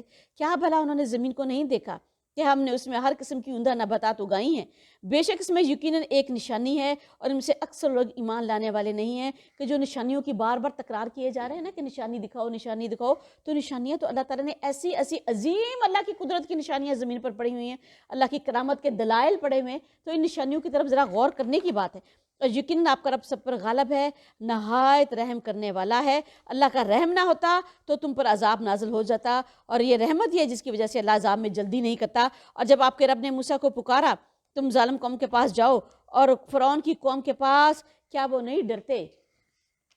اس نے کہا اے میرے رب، یقیناً میں ڈرتا ہوں کہ وہ مجھے جھٹلا دیں گے، اور میرا سینہ تنگ ہو رہا ہے اور میری زبان چل نہیں رہی، لہذا آپ ہارون کی طرف وہی بھیج دیں، اور مجھ پر ان کا ایک گناہ بھی ہے، بس میں ڈرتا ہوں کہ وہ مجھے قتل کر دیں گے۔ فرمایا ہرگز نہیں، پھر تم دونوں ہماری نشانیوں کے ساتھ جاؤ، یقیناً ہم تمہارے ساتھ خوب سننے والے ہیں، یعنی مدد اور نصرت ہماری تمہارے ساتھ ہی ہے۔ تم دونوں فرعون کے پاس جاؤ، پھر دونوں کہو یقیناً ہم رب العالمین کا پیغام پہنچانے والے ہیں کہ بنی اسرائیل کو ہمارے ساتھ بھیج دیں۔ یہ فرعون نے کہا کیا ہم نے اپنے ہاتھ میں بچہ سا نہیں پالا تھا، اور تم ہمارے یہاں اپنی عمر کے کئی سال رہے، اور تم نے اپنا وہ کام کیا جو تم نے کیا، اور تم ناشکروں میں سے ہو، یعنی تم نے قبطی کو قتل کر دیا۔ اور موسیٰ نے کہا جب میں نے یہ کام کیا تب میں راستہ گم کرنے والوں میں سے تھا، اور پھر جب مجھے تم سے ڈر لگا تو میں تم سے بھاگ گیا، اور میرے رب نے مجھے حکمت عطا کی اور مجھے رسولوں میں سے بنایا، یعنی حکمت یعنی نبوت عطا کی اور مجھے اپنا رسول بنایا، ہر چیز کی حقیقت سمجھائی۔ اور یہی وہ احسان ہے جو تم مجھ پر جتا رہے ہو، کیا تم نے بنی اسرائیل کو غلام بنا رکھا ہے، یعنی بڑا تم نے مجھ پر احسان کیا کہ میری قوم کو غلام بنا لیا، اس کے بیٹوں کو قتل کیا، تمہاری وجہ سے میں اپنی ماں سے دور ہو گیا، اور یہ کہ دیکھو تو تم نے مجھ پر کیا احسان کیا کہ تم نے تو مجھے قتل کرنا تھا، وہ تو اللہ تھا جس نے مجھے تم تک پہنچا دیا اور مجھے تمہارے ہاں پالا، ورنہ تمہارا تو مجھ پر کوئی احسان نہیں ہے، اور یہ کہ تم نے بنی اسرائیل کو غلام بنا رکھا ہے۔ فرعون نے کہا رب العالمین کیا ہے؟ اس میں آپ غور کریں کہ دیکھیں فرعونی رویہ کیا ہے کہ اپنے بڑے بڑے گناہوں پر کوئی نظر نہیں ہے، دوسروں کی اتنی سی بات پر نظر ہے، خود لوگوں کے بیٹے ذبح کر رہا ہے، اور حضرت موسیٰ علیہ السلام کو کس بات کا تانا دے رہا ہے کہ تم نے یہ کیا تھا، اور اب یہ کر کے آ گیا خود لوگوں کے بیٹے مسلسل ذبح کر رہا ہے، جو پیدا ہو رہا ہے اس کو ذبح کر، کہ دیکھیں کہ خود فرعونی رویہ کیا ہے، تکبر کا ذرا اندازہ کریں کہ اپنی آنکھ کا وہی کہ شتیر بھی نظر نہیں آتا، دوسری کی آنکھ کا تنکا بھی کیسے نظر، اور عام لوگوں میں بھی آپ کئی لوگوں کو دیکھیں گے کہ اپنے برے اعمال کچھ نظر نہیں آئیں گے، دوسروں کی اتنی سی بات کو لے کے چل پڑیں گے۔ تو یہ تکبر کی علامتوں میں سے فرعونی رویہ ہے کہ اپنے گناہوں پر اپنے جرم پر بھول کر بھی کوئی نظر نہیں رکھنی، لیکن دوسروں کی ذرا سی بات کو لے کے چل پڑنا، اور اپنی غلطی کا اعتراف کر کے توبہ کرنا، ندامت کرنا، شرمندہ ہونا اور اللہ کے حضور جھکنا، یہ کون سا رویہ ہے حضرت موسیٰ علیہ السلام کا؟ یعنی دو رویے دیکھیں جو ہمارے سامنے آ رہے ہیں۔ فرعون نے کہا اور رب العالمین کیا ہے؟ موسیٰ نے کہا آسمانوں کا اور زمین کا اور ان کے درمیان کا رب ہے، اگر تم یقین کرنے والے ہو۔ فرعون نے اپنے ارد گرد والوں سے کہا کیا تم غور سے سنتے ہو؟ یعنی بڑے تمسخر کے ساتھ اپنے وزیروں سے کہا ذرا غور سے اس کی باتیں تو سنو، یہ کیا کہہ رہا ہے؟ اور موسیٰ نے کہا وہ تمہارا رب ہے اور تمہارے پہلے باپ دادا کا بھی رب ہے۔ اب یہ دیکھیں موسیٰ نے اس کا تمسخر کا، اس کی پھبدیوں کا، اس کے ٹھٹے کا کوئی جواب نہیں دیا، بلکہ وہ فوراً نے اللہ کی طرف متوجہ کیا، اور فرعون نے کہا تمہاری طرف جو رسول بھیجا گیا ہے وہ تو بڑا ہی مجنوں ہے، یعنی اس کا دھیان اپنے وزیروں کی طرف ہے کہ وزیر کہیں اس کی باتوں پر متوجہ نہ ہو جائیں، یا وزیر کہیں اس کی دلائل پر غور و فکر نہ کرنا شروع کر دیں، وزیروں کی طرف منہ کر کے کیا کہا کہ تمہاری طرف جو رسول بھیجا گیا بڑا مجنوں ہے۔ اب موسیٰ کا دیکھیں کہ کوئی اپنے تمسخر پر کوئی رد عمل نہیں ہے، بلکہ موسیٰ نے کہا وہ مشرق و مغرب کا اور ان کے درمیان کا رب ہے، اگر تم سمجھتے وہ اپنی دعوت بیان کر رہے ہیں، اور فرعون ان کا تمسخر اڑا رہا ہے، اور لوگوں کو اپنے دربار میں بیٹھے ہر شخص کو اس سے غیر متوجہ کرنے کی کوشش کر رہا ہے کہ کوئی اس کے دلائل پر غور نہ کرے۔ فرعون نے کہا اگر تم نے میرے سوا کسی کو معبود بنایا تو میں ضرور تمہیں قید کیے ہوئے لوگوں میں شامل کر دوں گا۔ یہ کس کو کہا؟ اپنے وزیروں مشیروں کو، اور وہ تمام لوگ۔ موسیٰ نے کہا کیا بھلا اگر میں کوئی واضح چیز تمہارے سامنے لے آؤں؟ فرعون نے کہا اگر تم سچوں میں سے ہو تو اسے لے آؤ۔ تو پس موسیٰ نے اپنی لاٹھی پھینک دی تو اچانک وہ واضح اژدہا تھا۔ اب یہ دیکھیں اتنا بڑے دلائل سے ہی پہلے پتہ چل گیا تھا، اور ساتھ ہی وہ دھمکی دے دی، کیونکہ دلائل فوراً پتہ چل گیا تھا کہ یہ حق لے کر آیا ہے، اور اس کا نتیجہ آخر یہی نکلے گا کہ میرے سارے وزیر مشیر ان دلائل کو قبول کر لیں گے۔ پہلے ان کو دھمکی دے دی، لیکن جب وہ سارا معجزہ ان کے سامنے آیا تو اچانک وہ واضح اژدہا تھا، اور اس نے اپنا ہاتھ نکالا تب وہ دیکھنے والوں کے لیے سفید چمکدار تھا، یعنی ہاتھ نکالا تو اس کے اندر سے نور کی شعائیں نکل رہی تھی جو آسمان کی طرف بلند ہو رہی تھی۔ فرعون نے اپنے ارد گرد کے سرداروں سے کہا یقیناً یہ تو ایک ماہر جادوگر ہے اور ارادہ رکھتا ہے کہ اپنے جادو سے تمہیں تمہارے ملک سے نکال دے، تو تم کیا حکم دیتے ہو؟ یہ نہیں کہا کہ مجھے میرے ملک سے نکال دے، نہیں کہا کہ یہ کیا چاہتا ہے کہ تمہیں تمہارے ملک سے نکال دے، اور اس قدر بدحواس ہوا کہ وہ حکم خود دیا کرتا تھا، کہنے لگا اپنے وزیروں سے کہ تم مجھے کیا حکم دیتے، یعنی اب میں کیا کروں؟ انہوں نے کہا اسے اور اس کے بھائی کو مہلت دیں اور شہروں میں اکٹھا کرنے والے بھیج دیں، اور وہ ہر بڑے ماہر جادوگر کو آپ کے پاس لے آئیں۔ پھر ایک متعین دن کے مقررہ وقت پر تمام جادوگر اکٹھے کر دیے گئے، اور لوگوں سے کہا گیا کیا تم جمع ہونے والے ہو؟ منادی کر دی گئی، تمام کی تمام قوم کو کہا کہ یہ معاملہ ہے، کیونکہ حضرت موسیٰ علیہ السلام نے تو پوری قوم کو وہ سارے اپنے معجزات دکھائے، وہ دلائل دیے، وہ بینہ پیش کی، تو قوم کے لیے تو ظاہری بات ہے یہ بہت بڑی چیز تھی، شاید تاکہ ہم جادوگروں کی پیروی کریں اگر وہ غالب رہنے والے ہوں۔ پھر جب تمام جادوگر آ گئے، انہوں نے فرعون سے کہا کیا یقیناً ہمارے لیے ضرور کچھ انعام ہوگا اگر ہم غالب ہوئے؟ فرعون نے کہا ہاں، اور یقیناً تب تم ضرور مقرب لوگوں میں سے ہو جاؤ گے کہ میں تمہیں اپنے بالکل مقرب لوگوں میں بنا لوں گا۔ موسیٰ نے ان سے کہا پھینکو جو بھی تم پھینکنے والے ہو۔ تو انہوں نے اپنی رسیاں اور اپنی لاٹھیاں پھینک دیں اور انہوں نے کہا فرعون کی عزت کی قسم، یقیناً ہم ضرور غالب آنے والے ہیں۔ قسم کس کی کھائی؟ فرعون کی عزت کی قسم۔ پھر موسیٰ نے اپنا عصا پھینکا، تب یکایک وہ سب کچھ نگا رہا تھا جو جھوٹ وہ گڑتے تھے۔ پھر سارے جادوگر سجدے میں ڈال دیے گئے، سارے جادوگر سجدے میں گر پڑے۔ ایک لمحے میں انہوں نے پہچان لیا کہ یہ جادو نہیں ہے، سچ ہے، حق ہے، معجزہ ہے، اللہ تعالیٰ کی طرف سے ہی یہ سب ہو سکتا ہے، کوئی دوسرا اس کو لانے پر قادر نہیں ہے۔ انہوں نے کہا ہم تمام جہانوں کے رب پر ایمان لاتے ہیں، موسیٰ اور ہارون کے رب پر۔ فرعون نے کہا تم اس پر ایمان لے آئے ہو اس سے پہلے کہ میں تمہیں اجازت دوں؟ یقیناً وہ ضرور تمہارا بڑا ہے جس نے تمہیں جادو سکھایا ہے، سو یقیناً جلدی تم جان لو گے۔ میں ضرور تمہارے ہاتھ اور پاؤں مخالف سمت سے کاٹوں گا اور تم سب کو ضرور بری طرح سے پھانسی پر چڑھاؤں گا۔ مخالف سمت سے ہاتھ کاٹ کے پھر تمہیں پھانسی دے دوں گا۔ اور انہوں نے کہا کوئی حرج نہیں۔ اندازہ کریں کہ جب انسان دین کو ایمان تک پہنچتا ہے تو پھر ایسی سزاؤں پر بھی اس کا جملہ ذرا غور کریں کہ جملہ کیا ہے؟ کوئی حرج نہیں، یقیناً ہم اپنے ربی کی طرف لوٹنے والے ہیں، یقیناً ہم طمع رکھتے ہیں کہ ہمارا رب ہماری خطاؤں کو معاف کر دے کیونکہ ہم ہی سب سے پہلے ایمان لانے والے ہیں۔ یہ دیکھیں نور اور ایمان کی ایک جھلک انہوں نے دیکھی ہے اور سب انعام اور مرتبہ ان کے نزدیک بے وقت ہو گیا، بلکہ زندگی بے وقت ہو گئی۔ ہر طرح کا خوف ان سے دور ہو گیا، فرعون کی سزاؤں کا اور زندگی موت کا، ہر طرح کا خوف ان سے دور ہو گیا۔ اور ہم نے موسیٰ کی طرف وحی بھیجی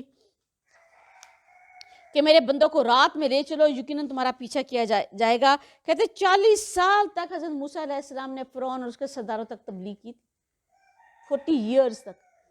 اور ہم دیکھیں کتنی تفصیلات کے ساتھ آپ قرآن کا ایک قصص میں حسن دیکھیں گے کہ قرآن میں تمام کے تمام قصص آپ کو ایک قصص ایک جگہ پر صرف حضرت یوسف علیہ السلام کا ملتا ہے، ورنہ آپ کو مختلف جگہوں پر بار بار وہ قصص ملیں گے۔ وہ اس میں دو بڑی اس میں حکمتیں ہیں۔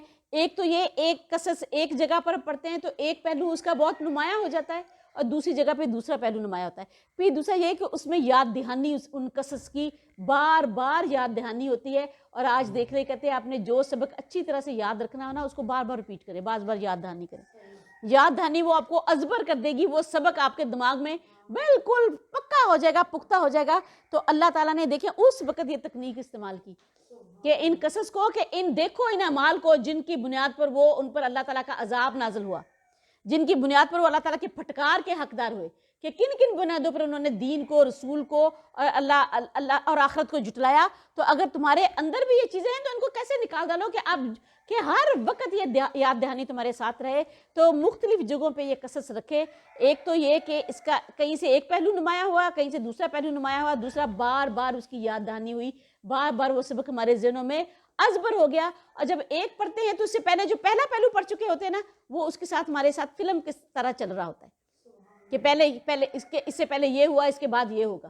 تو یہ اس وجہ سے کہ اللہ تعالیٰ ہمارے ذہنوں میں اس کو بالکل پختہ کر دے، اسی لیے اس کو کہا کہ اللہ تعالیٰ نے اپنی آیات کو 23 ایئرز میں کیوں اتارا کہ ہمارے غور و فکر مکمل ہو جائیں، تدبر مکمل ہو جائے، اس کی آیات پختہ ہو جائیں اور اس میں اس سے سیکھنے والا سبق جو نصیحت ہے، جو یاد دہانی ہے، وہ کبھی نہ بھولے۔ فرعون نے کہا،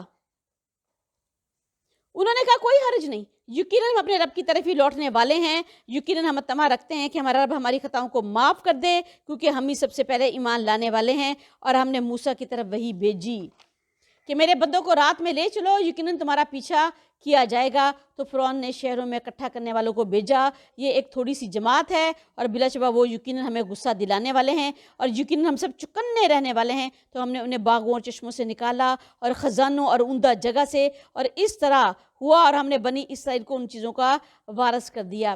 بہت سی آفتیں مصر پر نازل ہوئیں۔ جب کوئی آفت آتی تھی حضرت موسیٰ علیہ السلام کو کہتے تھے اپنے رب سے دعا کرو، اگر یہ دور ہو گئی تو ہم ایمان لے آئیں گے، لیکن نہیں ایمان لاتے تھے۔ 40 سال کا عرصہ گزر گیا، یہاں تک کہ وہ خود بھی تنگ پڑ گئے۔ انہوں نے کہا، اور جو آفت آتی تھی اس کا کہتے تھے کہ موسیٰ کی نحوست ہے، موسیٰ کے پیروکاروں کی، بنی اسرائیل کی نحوست ہے۔ پھر آہستہ آہستہ انہوں نے فرعون کو اس بات پر آمادہ کر لیا کہ ان کو بھیج ہی دیں, جانے دیں. تو فرعون نے پہلے تو اجازت دے دی کہ چلے جائیں, پھر جب رات کو نکلے تو ظاہری بات ہے اس بنی اسرائیل تو بہت زیادہ تعداد میں تھے, اور یہ لاکھوں کی تعداد میں تھے. انہیں فوراً احساس ہوگا کہ یہ کیا ہوا, ہمارے تو جو غلام تھے وہ تو ہمارے ہاتھوں سے مفت کا ایک غلام ملے ہوئے تھے, ہمارے کھیتوں میں کام کرتے تھے, گھروں میں کام کرتے تھے, ان کی عورتیں ہمارے گھروں میں کام کرتی تھی, تو یہ تو ہمارے ہاتھوں سے چھوٹ گئے. اور لہٰذا فوراً کیا کیا کہ نہیں ان کو واپس لایا جائے. یہ اللہ کی تدبیر, اللہ جو چاہتا ہے کرتا ہے. تو پہلے کیا کہا, تو فرعون نے سب کو پیغام بھیج دیا کہ سب آ جاؤ, ان کا پیچھا کیا جائے گا. اور یہ تو کہا کہ تھوڑی سی جماعت ہے اور ہمیں انہوں نے غصہ دلایا تو ہم تو بڑے چکنے ہیں.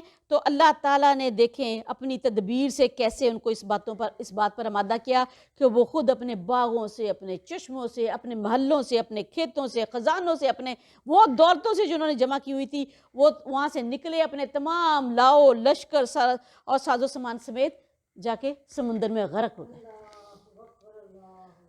اور تو انہوں نے سورج نکلتے ہی ان کا پیچھا کیا. پھر جب دونوں گروہوں نے ایک دوسرے کو دیکھا تو موسیٰ کے ساتھیوں نے کہا یقیناً ہم پکڑے جانے والے ہیں. موسیٰ نے کہا ہرگز نہیں, یقیناً میرا رب میرے ساتھ ہے اور وہ ضرور میری رہنمائی کرے گا. یہ تھا توکل. آگے سمندر ہے اور ابھی سمندر کچھ نہیں, کوئی ہدایت نہیں آئی, اللہ تعالیٰ نے کوئی وحی نہیں کی. سمندر کے کنارے پر پہنچ گئے, آگے کچھ نہیں ہے. پیچھے فرعون کے لاؤ لشکر کو دیکھ لیا کہ وہ ہم تک پہنچ گئے. تو بنی اسرائیل ہمیشہ کی طرح ویسے ہی گھبرا گئے اور کہا ہم تو پکڑے گئے. تو حضرت موسیٰ علیہ السلام کا اطمینان دیکھیں کہ کیا کہا, ہرگز نہیں, یقیناً میرا رب میرے ساتھ ہے, وہ بلا شبہ میری ضرور رہنمائی کرے گا. اور اس کے بعد اللہ تعالیٰ نے کہا کہ اس سمندر پر اپنا عصا مارو. جب عصا مارا تو وہ پھٹ گیا. تو ہم نے موسیٰ کو وہی بھیجی کہ اپنا عصا سمندر پر مارو, پس وہ پھٹ گیا. تو ہر حصہ ایک عظیم پہاڑ جیسا ہو گیا اور دوسرے فریق کو ہم نے وہاں قریب کر دیا. اور ہم نے موسیٰ کو اور ان سب کو اس کے ساتھ نجات دلائی. پھر ہم نے دوسروں کو غرق کر دیا. جب آدھے لوگ سمندر پھٹ گیا اور بنی اسرائیل اس میں داخل ہو گئے, اور آدھے لوگ ابھی سمندر کے بیچ میں تھے اور آدھے لوگ پار نکل گئے تھے. تو جب فرعون کے لشکروں نے دیکھا تو اب دیکھیں کتنا بڑا معجزہ ان کی آنکھوں کے سامنے تھا. بدبخت کیسے شیطان تھے کہ اتنے بڑے معجزے نے بھی ان کو کوئی خوف نہیں دلایا, وہ اس کے پیچھے ہی گھس گئے. کیسے بدبخت تھے کہ اور جب وہ درمیان میں پہنچے تو آخری جو بنی اسرائیل کا بندہ تھا وہ سمندر پار کر گیا, اور ان کی آخری جو لشکر تھا فرعون کا وہ سمندر میں داخل ہو گیا. یعنی پہلا لشکر کا بندہ سمندر کے بیچوں بیچ اور آخری سمندر میں, اللہ تعالیٰ نے سمندر کو برابر کر دیا. اور بلا شبہ اس میں یقیناً ایک نشانی ہے, اور ان میں سے اکثر ایمان لانے والے نہیں ہیں. یعنی جس طرح فرعون ایمان نہیں لایا, اکثریت یہ بھی ایمان نہیں لائے گی. اتنی بڑی بڑی فرعون نے نشانیاں دیکھی لیکن ایمان نہیں لے کر آئے. بے شک آپ کا رب سب پر غالب ہے, نہایت رحم کرنے والا ہے. اور آپ نے ابراہیم کی خبر پڑھ کر سنائیں. اور جب اس نے اپنے باپ اور اپنی قوم سے کہا تم کس کی عبادت کرتے ہو, انہوں نے کہا ہم بتوں کی عبادت کرتے ہیں, پس ہم انہی کے مجاور بنے رہتے ہیں. مجاور سے مراد ہے فخر کرنا, دن کا اکثر حصہ انہی کے پاس بیٹھ کر گزارنا, اور اور اپنے پاس ہے طے کیے ہوئے قصے سنانا, ان کی کرامتوں کے, ان کی فضیلتوں کے, خود سے گڑھ گڑھ کے سٹوریاں سناتے رہنا. جیسے آپ نے بھی کئی بڑے بڑے بزرگوں کے کرامتوں کے قصے ان کے مجاوروں سے سنے ہوگے کہ ایسے کیا ویسے کیا, وہاں چھلانگ لگائی, وہاں اپنی مریدنی کی مدد کو وہاں سے پہنچ گئے, تو ایک یہاں پہ موجود تھا, تو ایک مصر میں موجود تھا, تو ایک جگہ اپنی مریدنی کی مدد کر رہے تھے, ایک جگہ مرید کی مدد کر رہے تھے. کیسے جیسے اس کو کہتے ہیں مجاور ہونا. اور ابراہیم نے کہا کیا یہ تمہاری سنتے ہیں جب تم انہیں پکارتے ہو, یا وہ تمہیں نفع پہنچاتے ہیں یا وہ تمہیں نقصان دیتے ہیں؟ انہوں نے کہا بلکہ ہم نے اپنے باپ دادا کو پایا ہے کہ وہ ایسے ہی کرتے تھے. یعنی کوئی تکلیف دکھ درد وہ دور کرنے والے تو ہیں نہیں, نہ نقصان سے بچانے والے. تو یا تو تم مجھے بتاؤ کہ تمہیں کوئی نقصان نہیں پہنچا, تو تم ان کی عبادت کرتے ہو تو تمہیں کوئی نقصان پہنچا نہیں ہے, یا تو بتاؤ کہ کوئی دور ہوا ہے. تو ان کے پاس دلیل کیا تھی کہ ہمارے باپ دادا بھی یہی کر رہے تھے. ابراہیم نے کہا تمہارا کیا خیال ہے جن کی تم عبادت کرتے ہو, اور تم اور تمہارے پہلے باپ دادا بھی, پھر بلا شبہ وہ سب میرے دشمن ہیں سوائے ایک رب العالمین کے جس نے مجھے پیدا کیا. پس وہ میری رہنمائی کرتا ہے اور وہی مجھے کھلاتا ہے اور وہی مجھے پلاتا ہے, اور جب میں بیمار ہوتا ہوں تو وہی مجھے شفا دیتا ہے. یعنی بندے کو جتنی بھی نعمتیں ملتی ہیں، جس قدر بھی بندے پر اللہ کی رحمتیں ہوتی ہیں، وہ سب اللہ کے فضل و کرم سے ہوتی ہیں، مگر جو تکلیف سے پہنچتی ہے بعض اوقات وہ اس کے اپنے ہی کسی عمل کا نتیجہ ہوتی ہے۔ اور یہاں دیکھے کہا کہ وہی میری، اس نے مجھے پیدا کیا، اس نے میری رہنمائی کی، اس نے مجھے کھلایا، اس نے مجھے پلایا، لیکن جب میں بیمار ہوا تو مجھے شفا کس نے دی؟ اس نے بیماری کو اپنی طرف پھیرا۔ اور وہ جو مجھے موت دے گا اور پھر وہ مجھے زندہ کرے گا، اور جس سے میں طمع رکھتا ہوں کہ وہ جزا کے دن میری خطا کو بخش دے گا۔ مشرکوں کا عقیدہ ہوتا تھا کہ معبود اگر ناراض ہو جاتے ہیں نا تو کوئی نہ کوئی بیماری آ جاتی، اور جب تک ان کی خوشنودی حاصل نہ ہو جائے تو وہ بیماری ختم نہیں ہوتی۔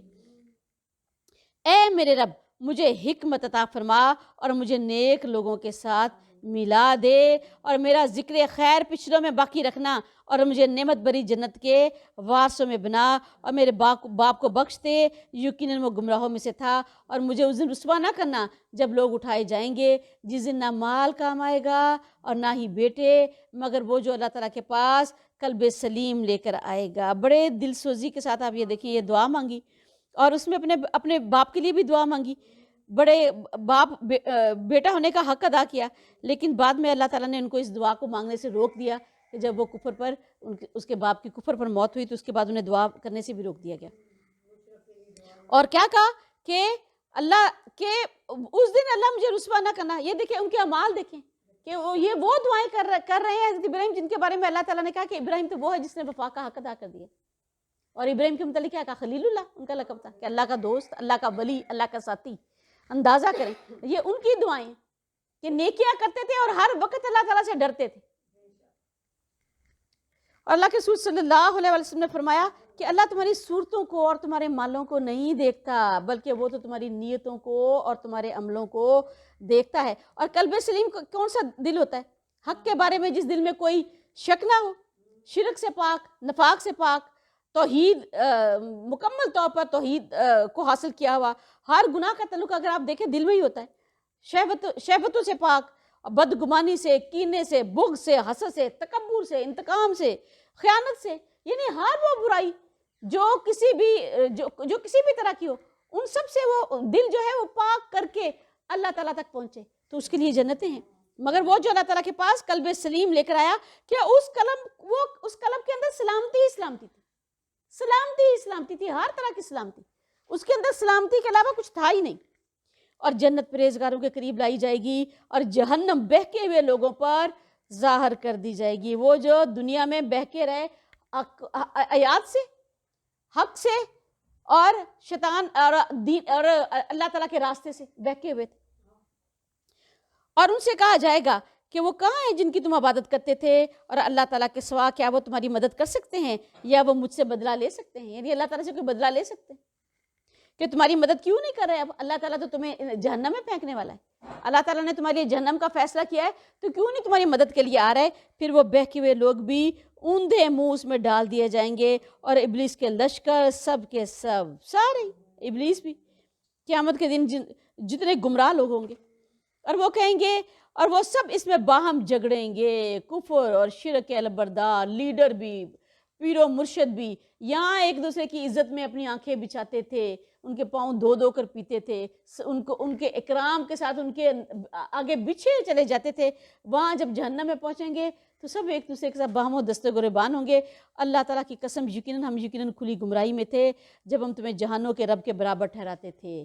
یہ وہ کہیں گے جنہوں نے انہیں معبود بنایا تھا اور ہمیں گمراہ نہیں کیا، مگر بڑے مجرموں نے ہی، بس اب ہمارے لیے کوئی سفارش کرنے والوں میں سے نہیں، اور نہ ہی کوئی گرم جوش دوست ہے، تو کاش کہ واقعی ایک دفعہ وہ ہماری واپسی ہو تو ہم مومنوں میں سے بن جائیں۔ یہ حسرتیں ہوں گی اس دن کی، اور بلا شبہ اس میں یقیناً ایک نشانی ہے، اور ان میں سے اکثر ایمان والے نہیں ہیں۔ رسول پاک صلی اللہ علیہ وآلہ وسلم نے فرمایا قیامت کے دن تمام دوست ایک دوسرے کے دشمن ہوں گے سوائے پرہیزگاروں کے۔ سب قیامت کا دن ایسا ہوگا، سب جو گناہ گار ہیں ایک دوسرے کے دشمن ہوں گے اس دن، سوائے پرہیزگار، کہ پرہیزگار ایک دوسروں کے دوست ہوں گے۔ یا میرے پروردگار ہم پرہیزگاروں کی دوستی عطا فرما۔ اور بلا شبہ آپ کا رب یقیناً سب پر غالب ہے، نہایت رحم کرنے والا ہے۔ اور نوح کی قوم نے رسولوں کو جھٹلایا جب ان کے بھائی نوح نے ان سے کہا کیا تم ڈرتے نہیں ہو؟ اور یقیناً میں تمہارے لیے امانت دار رسول ہوں، بس اللہ تعالیٰ سے ڈرو اور میری اطاعت کرو، اور میں اس پر تم سے کوئی اجر نہیں مانگتا، بلا شبہ میرا اجر تو رب العالمین کے ذمہ ہے، بس اللہ تعالیٰ سے ڈرو اور میری اطاعت کرو، کفر نہ کرو، تکذیب نہ کرو میری احکامات کی، اور شرک اور ظلم سے باز رہو۔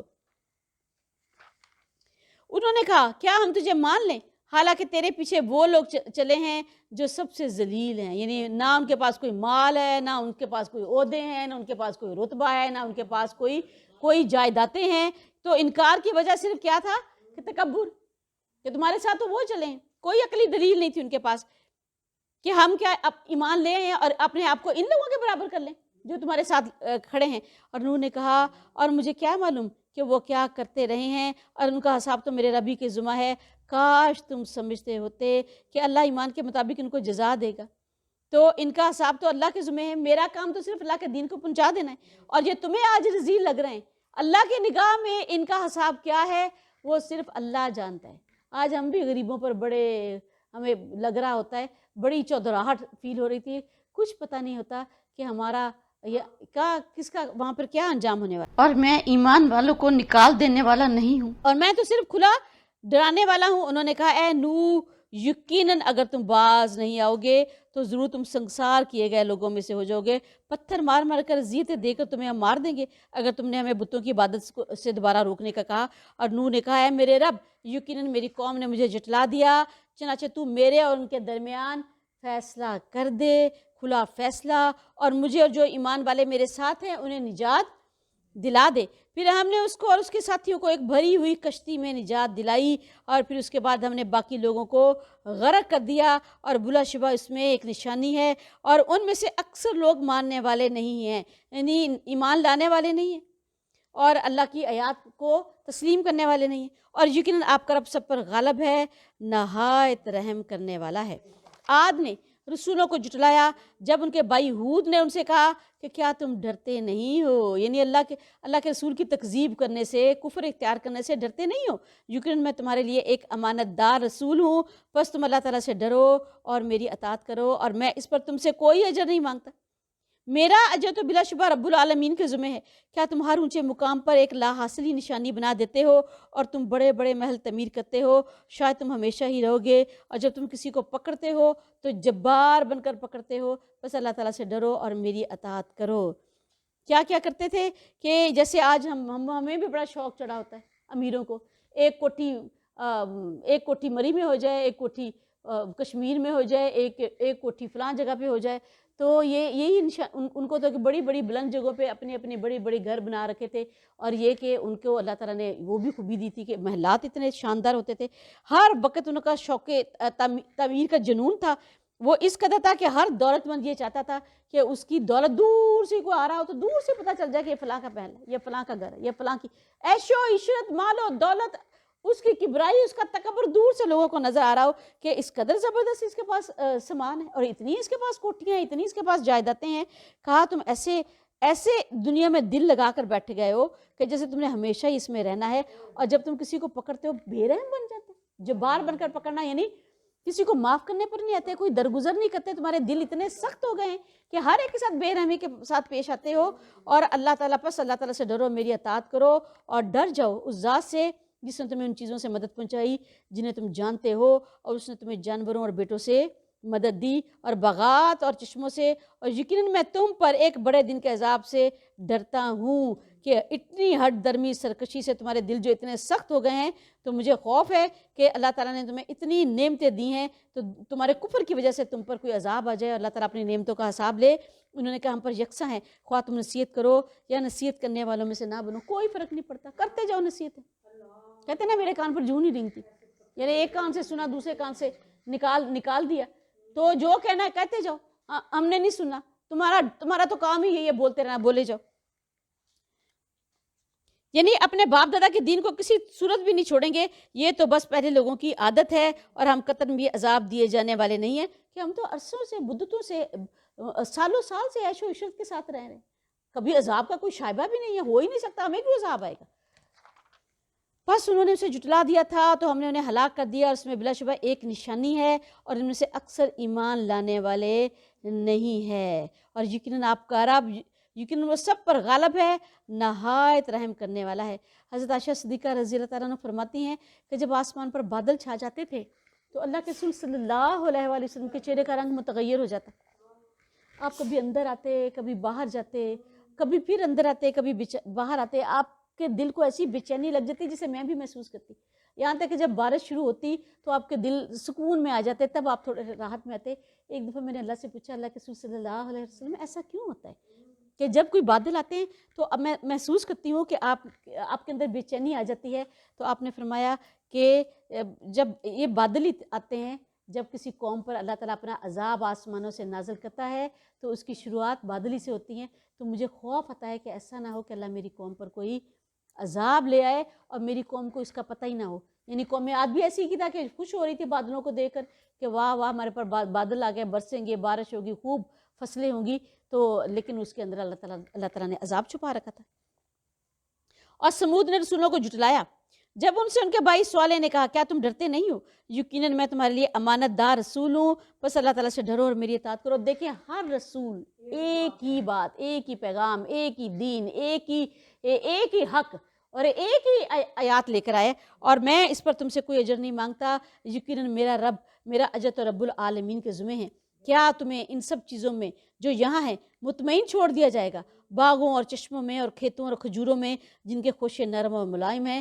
یعنی اس دنیا کی عیش و عشرت میں تم اتنے پڑے ہوئے ہو، اللہ تعالیٰ نے تمہیں اس قدر نعمتیں دی ہیں، اور ان نعمتوں کا حق یہ نہیں ہے کہ اللہ تعالیٰ تم سے ان نعمتوں کے بارے میں پوچھے، یا اللہ کی طرف سے جو امانتیں تمہیں دی ہیں اس کی طرف کو تم غور و فکر کرو، تدبر کرو، ایسے ہی اللہ تمہیں چھوڑ دے گا؟ اور تم پہاڑوں کو تراش کر گھر بناتے ہو اس حال میں کہ تم خوب مہارت رکھنے والے ہو، بس اللہ تعالیٰ سے ڈرو اور میری اطاعت کرو، اور حد سے بڑھنے والے لوگوں کے حکم کی اطاعت نہ کرو جو زمین میں فساد کرتے ہیں اور اصلاح نہیں کرتے، یعنی ایمان اور عدل کا راستہ اختیار نہیں کرتے بلکہ شرک اور کفر اور برائی کا راستہ اختیار کرتے ہیں۔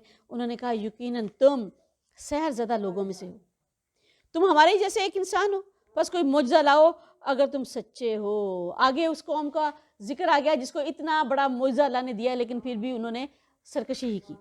صالح نے کہا یہ ایک اونٹنی ہے، ایک اس کے پانی پینے کی باری ہے اور ایک مقررہ دن تمہارے لیے پانی پینے کی باری ہے، اور اس کو برائی کے ساتھ مت چھونا، پھر تمہیں ایک بڑے دن کا عذاب پکڑ لے گا۔ پھر انہوں نے اس کی ٹانگیں کاٹ دیں، پھر وہ شرمندہ ہو کر رہ گئے تو انہیں عذاب نے پکڑ لیا۔ یقیناً اس میں ایک نشانی ہے اور ان میں سے اکثر ایمان لانے والے نہیں ہیں۔ یعنی ایک دن وہ اونٹنی کیا تھی، جب الخلقت ہم پیچھے پڑ چکے ہیں کہ بہت بڑی لمبی تڑنگی، بہت اونچی، اور وہ ایک دن پانی سارے کنویں کا ایک دن وہی پیتی تھی، اور دوسرے دن باقی جانوروں کے لیے تھا۔ یہ پہلے سے طے کیا کر دیا گیا تھا کہ تم نے معجزہ دیکھنا ہے، پھر معجزہ جو کہو گے وہ دکھائے گے۔ انہوں نے کہا ایسا ایسا کوئی اونٹنی دکھاؤ، پھر یہ طے کیا گیا کہ پھر اس کو تم اگر برائی کے ساتھ ہاتھ لگاؤ گے تو تم پر اللہ کا عذاب نازل ہو جائے گا، اور یقیناً آپ کا رب سب پر غالب ہے، نہایت رحم کرنے والا ہے۔ اور قوم لوط نے رسولوں کو جھٹلایا، جب ان کے بھائی لوط نے ان سے کہا کیا تم ڈرتے نہیں ہو؟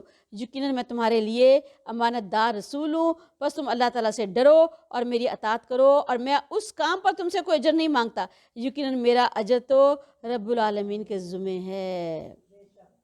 استغفر اللہ، اس فعل کو انہوں نے ایجاد کیا تھا، اسی لیے اس کو لواطت کہتے ہیں۔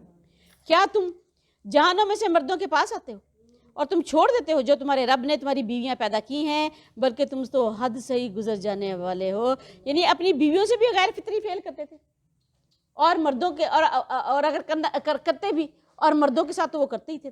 اللہ کے رسول صلی اللہ علیہ وآلہ وسلم جب تبوک کے سفر پر تھے تو آپ کو ان عذاب شدہ بستیوں پر سے گزرے بغیر کوئی چارہ ہی نہ تھا، تبوک کو اور کوئی رستہ جاتا ہی نہ تھا، تو آپ اس عذاب شدہ بستی پر سے گزرے، اور جب آپ نے اپنی اونٹنی، سب سے آگے آپ کی اونٹنی تھی، آپ اس پر بیٹھے ہوئے تھے، جو ہی آپ نے قدم رکھا آپ نے اعلان کروا دیا کہ تیز اپنے اونٹوں کو تیز دوڑاؤ، تیز رفتاری کے ساتھ اس عذاب شدہ بستی سے نکلو اور اس کی طرف نگاہ اٹھا کر نہ دیکھو۔ اور آپ نے اپنے چہرے پر اپنا جو چادر تھی وہ ڈال لی اور استغفار کرتے ہوئے تیز رفتاری کے ساتھ اس بستی سے نکلے، اور جب بستی سے نکل کر آگے پڑاؤ ڈالا تو پتہ چلا کچھ لوگوں نے وہاں سے پانی لے لیا تھا اور اس پانی سے آٹا بھی گوندا، تو آپ نے وہ آٹا بھی پھینکوا دیا، اس آٹے سے کوئی روٹی نہیں بنائے گی۔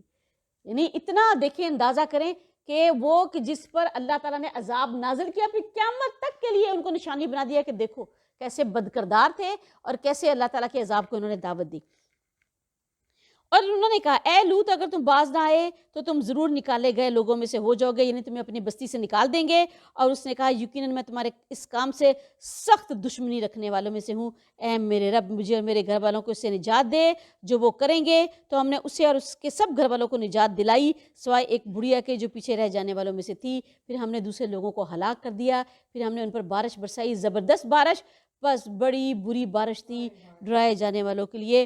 خدا وہ بڑھیا ان کی بیوی خدا کے غضب کی وہ اس لیے زیادہ مستحق ہوئی کہ رسول کی بیوی تھی، اس حیثیت سے سب سے زیادہ تعلیم و تربیت کا موقع تو اسے ملا تھا۔ سب سے پہلے تو چاہیے تھا کہ ہدایت وہ اختیار کرتی، اور سب سے پہلے اسے رسول کی ہدایت کی قدر کرنی چاہیے تھی، لیکن اس نے اس ہدایت کی کوئی قدر نہ کی، اس وجہ سے وہ پیچھے رہ جانے والوں کے ساتھ چھوڑ دی گئی۔ اور ان پر بارش کیسی برسائی تھی؟ نشان زدہ پتھر تھے۔ استغفر اللہ استغفر اللہ استغفر اللہ ربی من کل ذنب متوب الیہ۔ اور یقیناً اس میں ایک نشانی ہے، اور ان میں سے اکثر لوگ ایمان لانے والے نہیں ہیں، اور بلا شبہ آپ کا رب یقیناً سب پر غالب ہے، نہایت رحم کرنے والا ہے۔ ایکا والوں نے رسولوں کو جھٹلایا۔ یہ مدین کے پاس ایک جنگل بھی تھا، اس وجہ سے انہیں اہل مدین بھی کہا جاتا تھا، ایکا والے بھی کہا جاتا تھا۔ اور جب ان سے شعیب نے کہا کیا تم ڈرتے نہیں ہو؟ یقیناً میں تمہارے لیے امانت دار رسول ہوں، پھر اللہ تعالیٰ سے ڈر جاؤ اور میری اطاعت کرو، اور میں اس پر تم سے کوئی اجر نہیں مانگتا، یقیناً میرا اجر تو رب العالمین کے ذمہ ہے۔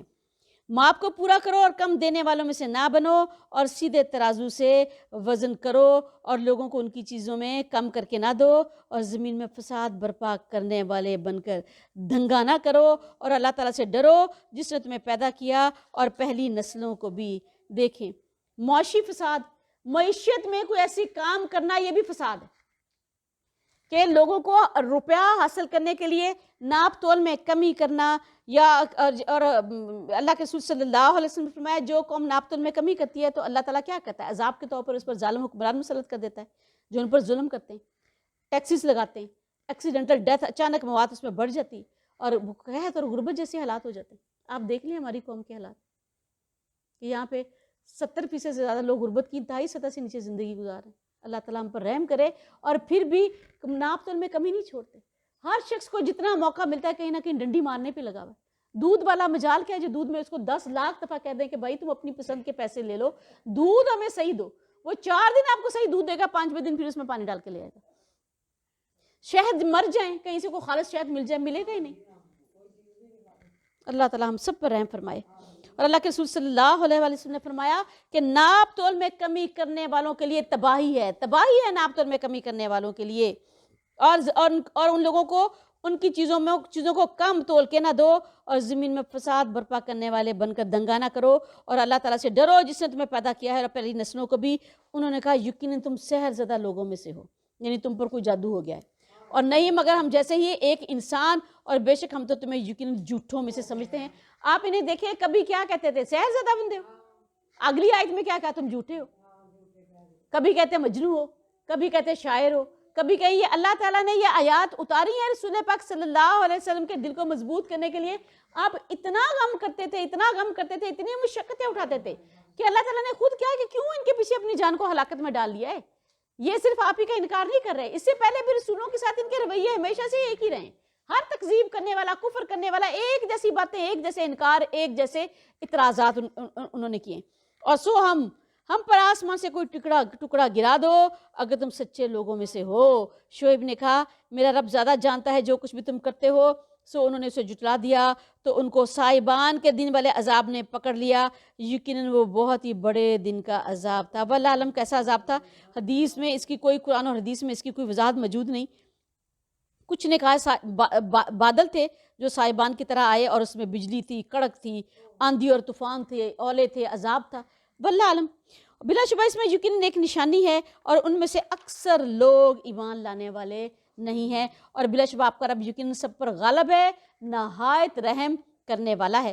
اور بلا شبہ یہ یقیناً رب العالمین کا نازل کیا ہوا کلام ہے، اور روح الامین اسے لے کر اترا ہے اور آپ کے دل پر، تاکہ آپ ڈرانے والوں میں سے ہو جائیں، اور واضح عربی زبان میں ہے کہ اللہ تعالیٰ نے کہا کہ رب العالمین کا نازل کیا ہوا قرآن ہے، اور اس کو لے کر کون اترا ہے؟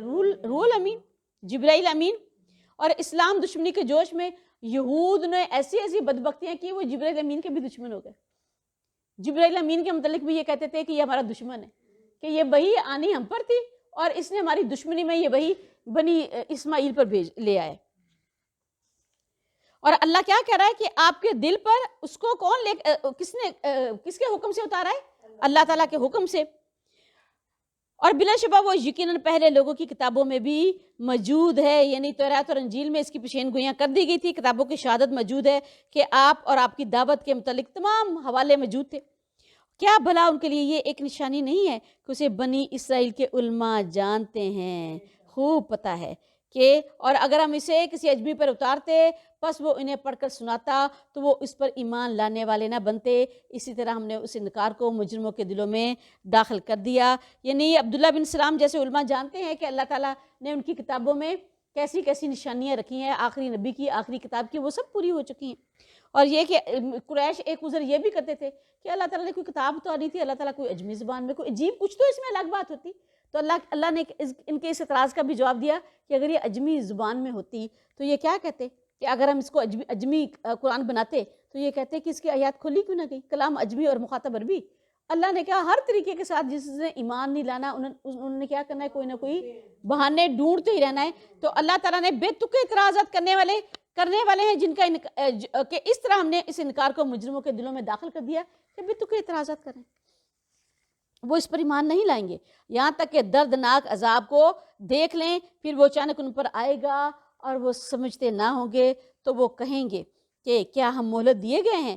تو کیا وہ ہمارے عذاب کو جلدی مانگتے تھے؟ تو کیا تو نے دیکھا کہ اگر ہم انہیں کئی برسوں تک فائدہ دے پھر بھی وہ چیز ان پر آ جائے گی جس کا انہیں وعدہ دیا جاتا تھا؟ کیا ہے یہ موت؟ جتنی دیر مرضی زندہ رہیں، 100 سال رہ لیں، آخر کار تو موت کا شکار ہو ہی جائیں گے. وہ عذاب جس کے وہ حقدار بنے ہوئے ہیں آخر ان تک پہنچ کے ہی رہے گا. تو ان کے کس کام نہیں آئے گا وہ جو فائدہ دیے جاتے تھے جو انہیں دنیا میں دیا گیا تھا. اور ہم نے کسی بستی کو ہلاک نہیں کیا مگر اس کے لیے کئی ڈرانے والے تھے یاد دہانی کے لیے، اور ہم کبھی بھی ظلم نہیں کیا کرتے. اور اس قرآن کو شیاطین لے کر نہیں اترے اور نہ ہی یہ ان کے لائق ہے اور نہ ہی وہ اس کی استطاعت رکھتے ہیں. یقیناً وہ اس کے سننے ہی سے دور رکھے گئے ہیں. چنانچہ آپ اللہ تعالیٰ کے ساتھ دوسرے کسی معبود کو نہ پکاریں، پھر آپ بھی سزا پانے والوں میں سے ہو جائیں گے. یہ اس قرآن کو شیاطین لے کر نہیں اترے. تو یہ کبھی کہتے تھے کہ اس کو کیا ہے، کوئی شیطان لے کر اترتا ہے، کوئی اس کو یہ باتیں سکھاتا ہے.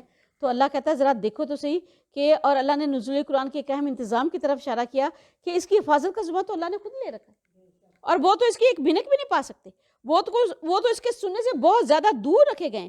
یہ تو خود اللہ تعالیٰ نے قرآن کو ہر قسم کی شیطانی مداخلت سے محفوظ رکھا ہوا ہے. تو کس طریقے کے ساتھ اس میں سے کوئی حصہ لے سکتے ہیں؟ اور چنانچہ آپ اللہ تعالیٰ کے سوا کسی دوسرے معبود کو نہ پکاریں ورنہ آپ بھی سزا پانے والوں میں سے ہو جائیں گے. دیکھیں کیسے تمام رسولوں نے جو بھی اپنی اپنی قوموں کو عذاب کے متعلق بتایا، لیکن دیکھیں تمام قوموں کے اعتراضات سارے ایک جیسے تھے. اور جب کبھی تیز ہوا چلتی تو آپ دعا کیا کرتے تھے کہ اے اللہ میں تجھ سے اس کی بھلائی طلب کرتا ہوں اور جو کچھ اس میں ہے اور جو کچھ وہ دے کر بھیجی گئی ہے، اور اللہ میں اس کے شر سے تیری پناہ میں آتا ہوں جو کچھ اس میں ہے اور جو کچھ یہ دے کر بھیجی گئی. یعنی جب تیز ہوا بھی چلتی تھی نا تو اللہ کے رسول صلی اللہ علیہ وسلم اللہ تعالیٰ سے دعائیں کرنے میں مشغول ہو جاتے تھے. جب بادل آتے تھے، بارش ہوتی تھی، اللہ کے رسول صلی اللہ علیہ وسلم اللہ تعالیٰ سے دعائیں کرنے میں مشغول ہو جاتے تھے کہ کہیں یہ میری قوم کے لیے کوئی عذاب لے کر نہ آئے. اور یہ قوم تھی، قوم کی ذرا ہٹ درمی، قوم کی تکذیب، قوم کی ذرا حالت دیکھیں کہ کس قدر ناہنجار قوم تھی. اور اپنے قریبی رشتہ داروں کو ڈرائیں اور مومنوں میں سے جو آپ کے پیچھے چلیں ان کے لیے اپنے بازو جھکائیں. پھر اگر وہ آپ کی نافرمانی کریں تو آپ کہہ دیں یقیناً میں ان کاموں سے بیزار ہوں جو تم کرتے ہو، اور سب پر غالب نہایت رحم کرنے والے پر بھروسہ رکھیں. جب یہ آیت نازل ہوئی تو آپ صلی اللہ علیہ وآلہ وسلم کوہ صفا پر تشریف لے گئے. آپ نے سب کا نام لے کر سب قبائل کو بلایا اور سب آئے. اس وقت یہی ہوتا تھا جب کوئی اہم بات ہوتی تھی تو کوہ صفا پر چڑھا جاتا تھا اور قبائل کو آواز دی جاتی تھی. جو نہیں آ سکے انہوں نے اپنا نمائندہ بھیجا. تو آپ نے کہا اگر میں تمہیں یہ کہوں کہ اس پہاڑ کے پیچھے ایک بڑی لشکر ہے، بڑی فوج ہے اور وہ تم پر حملہ کرنے والی ہے تو کیا تم یقین کرو گے؟ انہوں نے کہا کیوں نہیں کریں گے، آپ صادق ہیں، آپ امین ہیں، آپ ہمیشہ کبھی آپ کی زبان سے ایسی بات نہیں سنی. تو کہا پھر میری بات پر یقین کیوں نہیں کرتے کہ اللہ ایک ہے، اللہ کے سوا کوئی شریک نہیں ہے؟ اور جب آپ نے اپنے دعوت پیش کرنی شروع کی تو بدبخت ابو لہب نے کہا کہ اے محمد صلی اللہ علیہ وآلہ وسلم، کیا اس وجہ سے تم نے ہمیں یہاں پہ بلایا؟ اور کہا کہ تم پر تباہی نازل ہو، اور سارا دن تم پر یہ تباہی نازل ہو کہ تم نے سب کو اس وجہ سے اکٹھا کیا، اور پھر پتھر مارتا ہوا آپ کی طرف اچھالتا ہوا بولتا ہوا چلا گیا، استغفر اللہ ربی من کل ذنب واتوب الیہ۔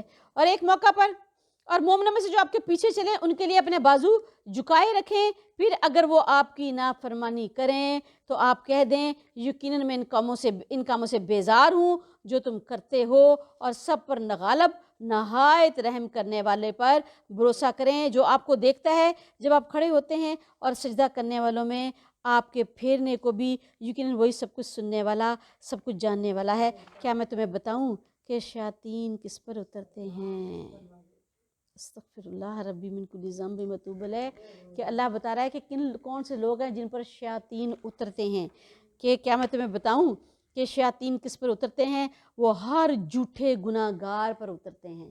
جھوٹا گناہ گار، سب سے بڑا جھوٹا گناہ گار تو وہ ہے جو اللہ کے دین کو بدلنے کی کوشش کرتا ہے، جو اللہ کے رسول کی نشانیوں کو چھپاتا ہے، جو اللہ کے دین میں تبدیلیاں کرتا ہے، اور اللہ ایسی آیات کو چھپاتا ہے جو آیات کو سنتا ہے، سمجھتا ہے، لیکن پھر اس پر ایمان، اس کا دل تصدیق کرتا ہے لیکن زبان اس کا انکار کرتی ہے۔ یعنی شیطانی پروپیگنڈا کرتے ہیں حق کے خلاف، شیطانی چالیں چلتے ہیں، شیطانی خیالات کو ترویج دیتے ہیں، اور پھر اس کے خلاف، اور پھر دین حق کے خلاف سازشیں کرتے ہیں۔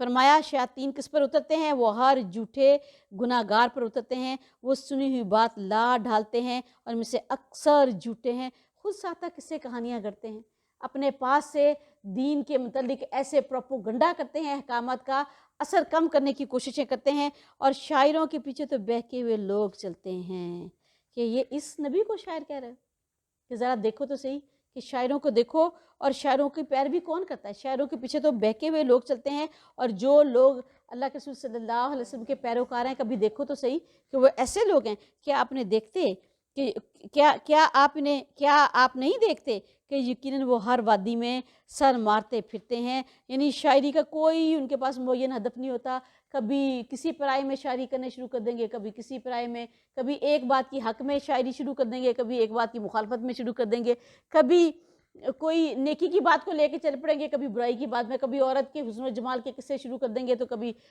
کھیتوں کے حسن و جمال کے قصے شروع کر دیں گے۔ تو ان کا کوئی ہدف تو ان کا ہے ہی نہیں، خیالی دنیا میں رہیں گے، عملی اعتبار سے بالکل صفر ہوتے ہیں۔ تو پیغمبر کو دیکھو، پیغمبر تو اپنے کردار میں ایک اسوہ ہے، ایک نمونہ ہے، وہ تو جو زبان سے کہتا ہے اس پر عمل کر کے دکھاتا ہے، جبکہ شعر کا تو اس کے ساتھ کوئی تعلق ہی نہیں ہوتا۔ شاعر جو کہہ رہا ہے اس کے ساتھ کوئی رتی بھر بھی تعلق نہیں ہوتا، اس کا تو کردار اس لیول کا ہوتا ہی نہیں ہے۔ جبکہ رسول جو بات کہتا ہے سب سے پہلے وہ اس پر عملی طور پر اس پر عمل کر کے دکھاتا ہے۔ پیغمبر کا کردار پوری قوم کے لیے نمونہ ہوتا ہے، اور اس سے پہلے رسول پاک صلی اللہ علیہ وسلم کو بھی صادق اور امین ہی کہتے تھے کہ کٹر سے کٹر دشمن بھی ان کے کردار کی تعریف کرتا ہے، اور ان کے کردار ان کی تعلیمات کے عین مطابق ہوتا ہے۔ اور لیکن شاعری کا شاعر جو ہے وہ اس کے مقابلے میں بالکل صفر خیالی دنیا میں رہتے ہیں، عملی اعتبار سے صفر ہیں، کبھی نیکی پر شاعری شروع کر دیں گے، کبھی برائی پر شاعری شروع کر دیں گے، ہر لغو میں بحث کرتے ہیں، قول و فعل میں تضاد ہوتا ہے۔ تو کس طریقے کے ساتھ تم نے نبی کو شاعر کہا ہے؟ اللہ کہتا ہے ذرا دیکھو تو صحیح، کیا یہ تمہیں شاعر ہے جس کو تم صادق اور امین کہتے تھے؟ یقیناً وہ جو کہتے ہیں وہ کرتے نہیں سوائے ان کے جو ایمان لائیں اور جو اچھے کام کیے، اور جنہوں نے اللہ تعالیٰ کو کثرت سے یاد کیا اور انہوں نے بدلہ لیا ہے اس کے بعد کہ ان پر ظلم کیا گیا، اور جنہوں نے ظلم کیا وہ جلدی جان لیں گے کہ وہ کس لوٹنے کی جگہ پر لوٹ کر جانے والا ہے۔ اللہ کے رسول صلی اللہ علیہ وسلم نے فرمایا شعر کی حیثیت کلام کی سی ہے، اس کی اچھائی کلام کی اچھائی ہے، اس کی برائی کلام کی برائی ہے۔ یعنی شعر بھی ایسے ہی ہے، اچھا شعر ہے تو اس کو قبول کرو، اس پر عمل کرو اگر وہ تمہیں نیکی بلائی خیر کی طرف رغبت دیتا ہے، اور اگر برا ہے تو اس کو چھوڑ دو۔ تو بالکل ایسی ہے جیسے اچھا شعر ہے برا شعر، یہ دونوں موجود ہیں۔ اور اللہ کے رسول صلی اللہ علیہ وسلم نے فرمایا آدمی کا پیٹ پیپ سے بھر جائے یہ اس سے بہتر ہے کہ وہ کوئی لغو، کوئی بیہودہ شعر کرے۔ یہ جو آج کی ہماری شاعری ہوتی ہے نا، عورت کی زلفے سے شروع کرتے ہیں اور آنکھوں سے لے کر اور کہاں تک پہنچا کے رکھ دیتے ہیں. تو فرمایا آدمی کا پیٹ پیپ سے بچ جائے، اس سے بہتر ہے کہ وہ کوئی کوئی بیہودہ شعر کرے. اور اللہ کے رسول صلی اللہ علیہ وسلم تو کبھی بھی شعر نہیں کہتے تھے. اور سورہ یاسین میں بھی ہم نے پڑھا کہ اللہ تعالیٰ نے کیا کہا، ہم نے اس کو شعر نہیں سکھایا اور نہ یہ اس کے کرنے کا کام ہے. اور اللہ کے رسول صلی اللہ علیہ وسلم روایات میں آتا ہے کہ آپ شعر سن لیتے تھے. اور حضرت حسان بن ثابت سے تو کئی دفعہ بہت شعر سنتے تھے، کیونکہ ان کو اسلام کا شاعر کہا جاتا ہے، اور وہ اللہ کے رسول صلی اللہ علیہ وسلم کے کلام کو شعر میں ڈالتے تھے. آپ ان سے سنتے بھی تھے. ایک دفعہ اللہ کے رسول صلی اللہ علیہ وآلہ وسلم نے فرمایا کہ حسان بن ثابت کے شعر کفار کے دل میں مسلمانوں کے تیر سے بھی زیادہ تیزی کے ساتھ چبھتے ہیں، اثر کرتے ہیں. یعنی کہ وہ شعر جو کہتے ہیں نا، وہ ایسے ان کے دل میں جا کر ٹھا کر کے لگتے ہیں. تو شعر کی حیثیت بھی کلام کسی ہے. تو اگر اچھے شعر ہو تو اس کو قبول کرو، برے شعر ہو تو اس کو قبول نہ کرو. اگر سورہ نمل، اس کا معنی ہوتا ہے چونٹی. اس میں حضرت سلیمان علیہ السلام کا ہم قصہ پڑھیں گے، جنہیں اللہ تعالیٰ نے علم و حکمت عطا کی، اور اللہ تعالیٰ نے ایسی بادشاہت عطا کی کہ جس کی کوئی مثال ہی نہیں ہے. اور اللہ تعالیٰ نے کیا کہا ہے کہ انسانوں پر درجات علم کی وجہ سے ہیں. ہم نے جب قصہ طالوت اور جالوت پڑھا تھا تو انہوں نے یہی اعتراض کیا تھا کہ اس کے پاس کیا ہے، کہ آپ نے اس کو کیوں تو اللہ تعالیٰ نے کہا، اللہ تعالیٰ نے اس کو علم میں اور اس کو اس کے جسم میں فراغی دی، تم سے زیادہ اس کو علم عطا کیا. تو انسانوں پر جو درجات ہے وہ علم ہی کی بدولت ہیں. اور علم ہی ہے جو اللہ اپنے کسی بندے کو عطا کرتا ہے تو اس کے درجات دوسروں سے بڑھا دیتا ہے، اگر وہ علم خیر ہے اور وہ اس پر عمل بھی کرتا ہے. یاد رکھیں، اگر علم پر عمل نہیں ہے تو پھر وہ علم خود بذات خود ایک عذاب بن جائے گا، اور اس کی خود جا کے اللہ کے آگے اس کی پوچھ ہوگی. اور علم اور عمل کا امام ہے. اگر علم ٹھیک ہے تو عمل بھی ٹھیک، اور اگر علم خراب ہے تو عمل بھی خراب. بسم اللہ الرحمن الرحیم. طاسین تلک آیات القرآن و کتاب مبین. حروف مقاطعات ہے، یہ آیتیں قرآن اور ایک واضح کتاب کی ہیں. واضح کتاب یعنی اس میں اللہ تعالیٰ نے ہر چیز کو واضح کر دیا ہے. جنت، دوزخ، کفر، شرک اور نیکی اور برائی، بھلائی برائی، خیر حلال حرام، ہر چیز اللہ تعالیٰ نے اس کو کھول کر بیان کر دیا ہے. مومنوں کے لیے اس میں ہدایت ہے اور خوشخبری ہے. وہ مومنوں کے ابھی آگے ڈیفینیشن ہے کہ مومن کون ہے. جو نماز قائم کرتے ہیں اور زکوٰۃ ادا کرتے ہیں اور وہی آخرت پر بھی یقین رکھتے ہیں. یہ نہیں ہے تو وہ مومن نہیں، یاد رکھ لیں. اور اللہ کے رسول صلی اللہ علیہ وسلم نے فرمایا جس نے دکھاوے کی نماز پڑھی اس نے شرک کیا، جس نے دکھاوے کا روزہ رکھا اس نے شرک کیا، جس نے دکھاوے کی زکوٰۃ دی اس نے شرک کیا. اور یقیناً جو آخرت پر ایمان نہیں لاتے اور ہم نے ان کے اعمال کو ان کے لیے خوشنما بنا دیا ہے، چنانچہ وہ حیران پھرتے ہیں، آخرت سے بالکل اندھے ہیں، حق سے بھی اندھے ہیں، بھٹکتے پھرتے ہیں دنیا کی زندگی میں مگن. کوئی جب ان پر آیات پیش کی جاتی ہیں حیران کہ پتہ ہی نہیں چلتا انہیں کیسے ہمیں موت آئے گی. یہی لوگ ہیں جن کے لیے برا عذاب ہے، اور آخرت میں یہی سب سے زیادہ خسارہ اٹھانے والے ہیں. خسارہ یعنی سب سے زیادہ خسارہ یعنی ٹوٹل لاس، دیوالیاں نکل جانا. نہ اولاد کام آئی، نہ ماں باپ کام آیا، نہ دوست کام آیا، نہ قبیلہ کام آیا، نہ برادری کام آئی، نہ وہ مال و دولت ہی کام آیا، نہ رتبہ، نہ جاہ و جلال، کچھ بھی کام نہیں آیا. ٹوٹل لاس ہی نکل گیا، بالکل ہی برباد ہو گئے. اور اللہ کے رسول صلی اللہ علیہ وسلم نے فرمایا کیا تم جانتے ہو کہ میری امت میں سب سے مفلس ترین شخص کون ہوگا؟ صحابہ نے کہا اللہ کے رسول ہی بہتر جانتے ہیں. آپ نے فرمایا قیامت کے دن میری امت میں سے ایک شخص آئے گا جس کے ساتھ احد پہاڑ جتنی نیکیاں لے کر آئے گا اپنے ساتھ. جب وہ آئے گا، جب اس کا نامہ اعمال پیش کیا جائے گا تو کسی کا حق مارا ہوگا، کسی کو گالی دی ہوگی، کسی کو تانا دیا ہوگا، کسی کی چگلی کی ہوگی، کسی پر تہمت لگائی ہوگی، کسی کا مال مارا ہوگا، کسی کی حق تلفی کی ہوگی. یعنی اور اس کی نیکیاں ان کو دی جاتی رہیں گی یہاں تک کہ نیکیاں ختم، اور ابھی بھی گناہ باقی، ابھی لوگوں کا حق باقی ہے. پھر وہاں سے لوگوں سے اٹھا کر اس کے نامہ اعمال میں وہ برائیاں ڈال دی جائیں گی اور پھر اٹھا کر اس کو جہنم میں پھینک دیا جائے گا. یہ ہے جس کا ٹوٹل لاس، بالکل دیوالیہ ہی نکل گیا. تو یاد رکھیں نیکی کر لیں تو پھر نیکی کو سنبھالنا اتنا ہی زیادہ ذمہ داری ہے کہ نیکی کو سنبھال کے بھی رکھیں کہ مرتے دم تک ہمارے ساتھ ہی رہے، کہ ہم خسارے سے بچے رہیں. اور بلا شبہ آپ کو یہ قرآن کمال حکمت والے، سب کچھ جاننے والے کی جناب سے دیا جا رہا ہے. جب موسیٰ نے اپنے گھر والوں سے کہا یقیناً میں نے ایک آگ دیکھی ہے، جلدی آپ کے پاس وہاں سے خبر لاؤں گا یا آپ کے لیے کوئی سلگتا ہوا انگارہ لے کر آؤں گا تاکہ آپ سینکیں۔ پھر جب وہ اس کے پاس آیا، آواز دی گئی، برکت دی گئی اسے جو آگ میں ہے اور جو اس کے ماحول میں ہے، اور پاک ہے اللہ تعالیٰ جو سارے جہانوں کا رب ہے۔ اے موسیٰ، یقیناً میں اللہ ہوں، سب پر غالب کمال حکمت والا، اور اپنا عصا ڈال دو۔ پھر جب اس نے اسے بل کھاتے ہوئے دیکھا گویا کہ وہ سانپ ہے، تو پیٹھ پھیر کر لوٹا اور پھر پیچھے مڑ کر نہ دیکھا۔ اے موسیٰ ڈرو نہیں، یقیناً رسول میرے پاس ڈرا نہیں کرتے، ڈرتا تو وہ ہے جس نے ظلم کیا پھر اس نے برائی کو بھلائی سے بدل دیا، تو یقیناً میں بے حد بخشنے والا نہایت رحم کرنے والا ہوں۔ یعنی اگر وہ برائی کو بھلائی سے بدل دے گا تو بلا شبہ میں اس کو بخشنے والا نہایت رحم کرنے والا ہوں۔ اور اپنا ہاتھ اپنے گریبان میں ڈالو، بے عیب سفید چمکتا ہوا نکلے گا۔ یہ 9 نشانیوں میں سے ہیں۔ فرعون اور اس کی قوم کی طرف جاؤ، یقیناً وہ نافرمان لوگ ہیں، کفر میں، سرکشی میں حد سے بڑھ گئے ہیں۔ تو جب ہماری آنکھیں کھول دینے والی نشانیاں ان کے سامنے آئیں تو انہوں نے کہا کہ یہ تو کھلا جادو ہے، اور انہوں نے ان کا ظلم اور تکبر سے انکار کر دیا۔ یعنی دل حق کو پہچان گئے تھے مگر مفادات اس کو قبول کرنے کے لیے تیار نہ تھے، حالانکہ ان کے دل اس کا یقین کر چکے تھے۔ بس آپ دیکھیں فساد کرنے والوں کا کیسا انجام ہوا۔ اور بلا شبہ یقیناً ہم نے داؤد اور سلیمان کو علم عطا کیا۔ اب یہ دیکھیں، 2 فرعون کے ذکر کے ساتھ ہی کس کا ذکر شروع ہو گیا؟ حضرت داؤد علیہ السلام کا۔ اب یہ دیکھیں، بادشاہی، دولت، اقتدار اللہ تعالیٰ نے فرعون کو بھی دیا، اور یہی بادشاہی، دولت، اقتدار اللہ تعالیٰ نے حضرت داؤد علیہ السلام، حضرت سلیمان علیہ السلام، حضرت یوسف علیہ السلام کو بھی دیکھا۔ لیکن فرق، رویوں کا فرق دیکھے کہ جہالت اور علم کے فرق نے کس طرح کی سیرت تشکیل دی۔ اور بلا شبہ یقیناً ہم نے داؤد اور سلیمان کو علم عطا کیا، اور ان دونوں نے کہا تمام تعریف اللہ تعالیٰ کی ہے جس نے ہمیں اپنے بہت سے مومن بندوں پر فضیلت دی ہے۔ اور داؤد کا وارث سلیمان ہوا، اور اس نے کہا ہے لوگو، ہمیں پرندوں کی زبانیں سکھائی گئی ہیں اور ہمیں ہر قسم کی چیزیں عطا کی گئی ہیں۔ بلا شبہ یقیناً یہ کھلا ہوا فضل ہے۔ اور سلیمان کے لیے اس کا لشکر جنوں اور انسانوں اور پرندوں میں سے جمع کیا گیا، تو ان کی الگ الگ درجہ بندی کر دی گئی۔ بڑا ہی مضبوط نظام تھا، اور جس میں چرند پرند سب ہماری طرح الگ الگ امتیں تھے، الگ الگ ان کے درجات تھے، الگ الگ ان کے عہدے تھے، الگ الگ ذمہ داریاں تھیں۔ آگے ایک ذمہ داری ہم پڑھیں گے بھی۔ اللہ کے رسول صلی اللہ علیہ وسلم نے فرمایا، میں ایک دفعہ مسجد نبوی میں نماز پڑھا تھا، تو میرے سامنے ایک شریر جن آ گیا، اور وہ بار بار میری نماز میں مداخلت کرا تھا۔ نہیں کبھی آگے آ رہا تھا، کبھی ایسے آ رہا تھا، مجھے اپنی طرف متوجہ کرنے کی کوششوں میں لگا رہا، یہاں تک کہ میں نے سلام پھیرا اور اس کو پکڑ کر مسجد نبوی کے ستون سے باندھ دیا، اور میں نے سوچا صبح تمہیں دکھاؤں گا۔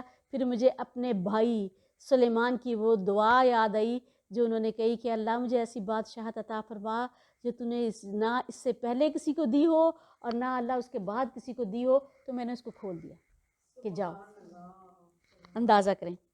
حتیٰ کہ جب چونٹیوں کی وادی میں آئے تو ایک چونٹی نے کہا، اے چونٹیوں اپنے گھروں میں داخل ہو جاؤ، کہیں سلیمان اور اس کے لشکر تمہیں کچل نہ ڈالیں اور وہ اس کا شعور ہی نہ رکھتے ہوں۔ یعنی دیکھو کہ اللہ تعالیٰ نے کہ ایک کمزور سی چونٹی، اور وہ باتیں کر رہی ہے، اور وہ باتیں نہیں کری، وہ نصیحت کری، اور اس کو اپنی قوم کی کتنی فکر ہے۔ اللہ نے کہا کہ میں نے ان سب کو کیا ہے، امتیں بنائے، اور وہ یہ دیکھیے اگر چونٹیوں کا کبھی نظام آپ کو کبھی فرصت ملے ان کے متعلق کچھ پڑھنے کی کوشش کیجیے گا، اور دیکھیے آپ کی عقل دنگ رہ جائے گی۔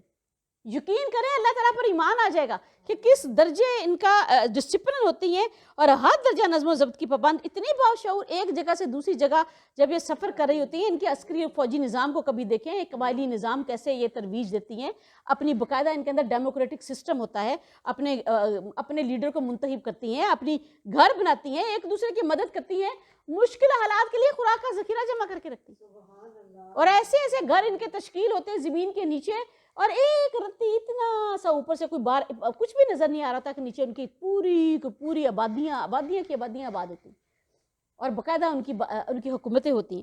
تو کیا کہا کہ سلیمان اور اس کے لشکر آ رہے ہیں، تمہیں کچل نہ دے، اور تمہیں ان کا کیا قصور ہوگا، ان کو کون سا نظر آنی ہے۔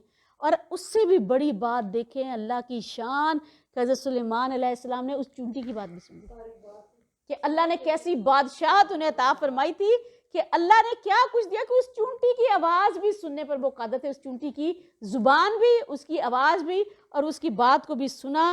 اور پھر کیا ہوا، تو سلیمان اس کی بات پر مسکراتے ہوئے ہنس پڑے، یعنی اتنا مسکرائے کہ ان کے دانت نظر آ گئے، اور کہا، اے میرے رب مجھے توفیق دے کہ کہ میں تیری نعمت کا شکر ادا کروں جو تو نے مجھ پر اور میرے والدین پر کی ہے، اور میں ایسا نیک عمل کروں جسے تو پسند کرے، اور مجھے اپنی رحمت سے اپنے نیک بندوں میں داخل فرما۔ یعنی دعا ایسی کی کہ اللہ یہ جو تم نے نعمتیں مجھے عطا کی ہیں نا، یہ جو تم نے مجھے دیا ہے، ایسا نہ ہو میں کسی غرور میں مبتلا ہو کر راستے سے بھٹک جاؤں۔ اور یہ دیکھیں کتنی کمال درجے کی دعا ہے کہ اللہ مجھے توفیق عطا فرما کہ میں تیری تمہاری نعمتوں کا شکر ادا کروں، ان نعمتوں کو بھی جو تم نے مجھے عطا کی، اور ان نعمتوں کو بھی جو تم نے اللہ مجھے میرے والدین کو عطا کی، اور پھر اللہ مجھے اس بات کی بھی توفیق دے کہ میں ایسے نیک عمل کروں کہ جو تجھے پسند آ جائیں، یعنی اور پھر مجھے اپنی رحمت کے ساتھ پھر بھی رحمت کی پکار کے اپنی رحمت مجھے عطا فرما، اور اپنی رحمت کے ساتھ میرا اپنے نیک بندوں میں مجھے داخل فرما۔ ربی اوزینی ان اشکر نعمتک التی انعمت علیہ وعلی والدی وان اعمل صالحا ترضاہ وادخلنی برحمتک فی عبادک الصالحین۔ اور سلیمان نے پرندوں کا جائزہ لیا، آمین، اور سلیمان نے پرندوں کا جائزہ لیا تو کہا کیا بات ہے، میں حدود کو نہیں دیکھتا، یا وہ غائب ہونے والوں میں سے ہے، میں اسے ضرور سخت سزا دوں گا، یا میں اسے ضرور ذبح کر دوں گا، یا یہ کہ وہ لازماً کوئی واضح دلیل میرے پاس لائے۔ تو وہ کچھ دیر ٹھہرا جو زیادہ نہ تھی، پھر کہا میں نے احاطہ کیا ایک بات کا جس کا تو نے احاطہ نہیں کیا، اور میں صبح سے ایک یقینی خبر آپ کے پاس لایا ہوں۔ یقیناً میں نے ایک عورت کو پایا ہے جن پر حکمرانی کرتی ہے، اور اسے ہر قسم کی چیزیں عطا کی گئی ہیں، اور اس کا بہت بڑا تخت ہے، اور میں نے اس کو اور اس کی قوم کو پایا تو وہ اللہ تعالیٰ کے سوا سورج کو سجدہ کرتے ہیں، اور شیطان نے ان کے مال ان کے لیے خوشنما بنا دیے ہیں، بس انہیں سیدھی راہ سے روک دیا ہے، سو وہ ہدایت نہیں پاتے۔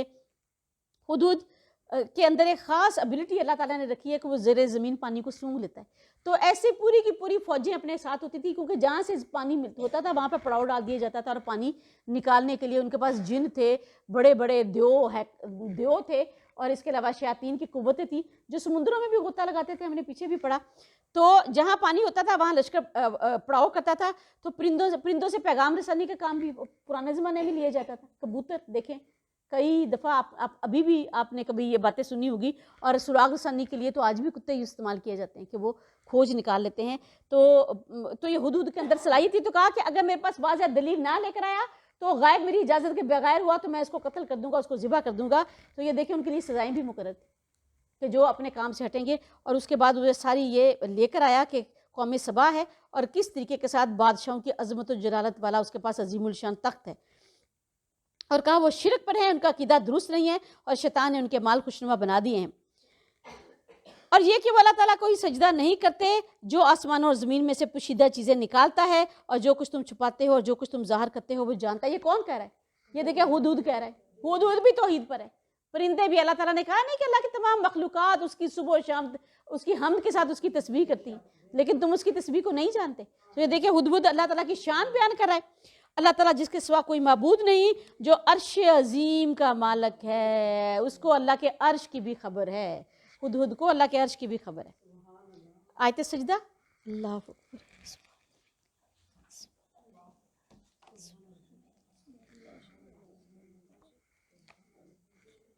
اور سلیمان نے کہا ہم جلد دیکھیں گے کہ تم نے سچ کہا یا تم جھوٹوں میں سے ہو، میرا یہ خط لے جاؤ، چنانچہ اسے ان لوگوں کی طرف پھینک دینا، پھر ان سے لوٹ جانا، پھر دیکھو وہ کس چیز کی طرف لوٹتے ہیں۔ ملکہ نے کہا ہے سردارو، یقیناً میری طرف ایک عزت والا خط ڈالا گیا ہے، یقیناً وہ سلیمان کی جانب سے ہے، اور یقیناً وہ اللہ تعالیٰ کے نام سے ہے جو وسیع رحمت والا نہایت رحم کرنے والا۔ یہ دیکھیں بسم اللہ الرحمن الرحیم سے شروع ہوا۔ قرآن پاک میں کئی آیات ایسی بھی ہیں جو توریت میں اور انجیل میں اور اس سے پہلے صحیفوں میں بھی موجود تھی، ان میں سے ایک بسم اللہ الرحمن الرحیم بھی ہے، بسم اللہ الرحمن الرحیم بھی، بسم اللہ الرحمن الرحیم بھی ہے۔ یہ کہ تم میرے مقابلے میں سرکشی نہ کرو اور میرے پاس فرما بردار بن کر حاضر ہو جاؤ۔ ملکہ نے کہا ہے سردارو، میرے اس مسئلہ میں مجھے مشورہ دو کہ میں کسی معاملے کا فیصلہ کرنے والی نہیں ہوں یہاں تک کہ تم میرے پاس حاضر ہو جاؤ، یعنی میں تم سے مشورہ نہ کر لوں تب تک میں کوئی فیصلہ نہیں کرتی۔ انہوں نے کہا ہم لوگ طاقتور اور سخت جنگجو ہیں اور فیصلہ آپ کے ہاتھ میں ہے، سو آپ دیکھ لیں کہ آپ کیا حکم دیتی ہیں، یعنی مکمل ان پر بھروسے کا اظہار کیا، اور کہا کہ اگر آپ جنگ کرنے کے لیے بھی آمادہ ہیں تو ہم بہت طاقتور ہیں، جنگجو ہیں، ان کے ساتھ جنگ کر لیں گے، آپ غور و فکر کے بعد فیصلہ کر لیں۔ ملکہ نے کہا یقیناً بادشاہ جب کسی بستی میں داخل ہوتے ہیں تو اسے خراب کر دیتے ہیں اور اس کے عزت داروں کو ذلیل کر دیتے ہیں، اور اسی طرح وہ لوگ بھی کریں گے، یعنی دیکھیں کس قدر سمجھدار سینسیبل تھی خاتون کہ اس نے کیا کہا کہ جب بادشاہ کسی بستی میں داخل ہوتے ہیں تو کیا کرتے ہیں، اس بستی کو بھی ستیہ ناش مار دیتے ہیں، اور پھر اس کے جو عزت دار ہوتے ہیں ان کو ذلیل کر دیتے ہیں، اور وہ بھی ایسے ہی جب جنگ ہوگی تو جنگ کا نتیجہ تو یہی نکلے گا، تو جنگ کسی کے لیے بھی فائدہ مند نہیں ہوگی۔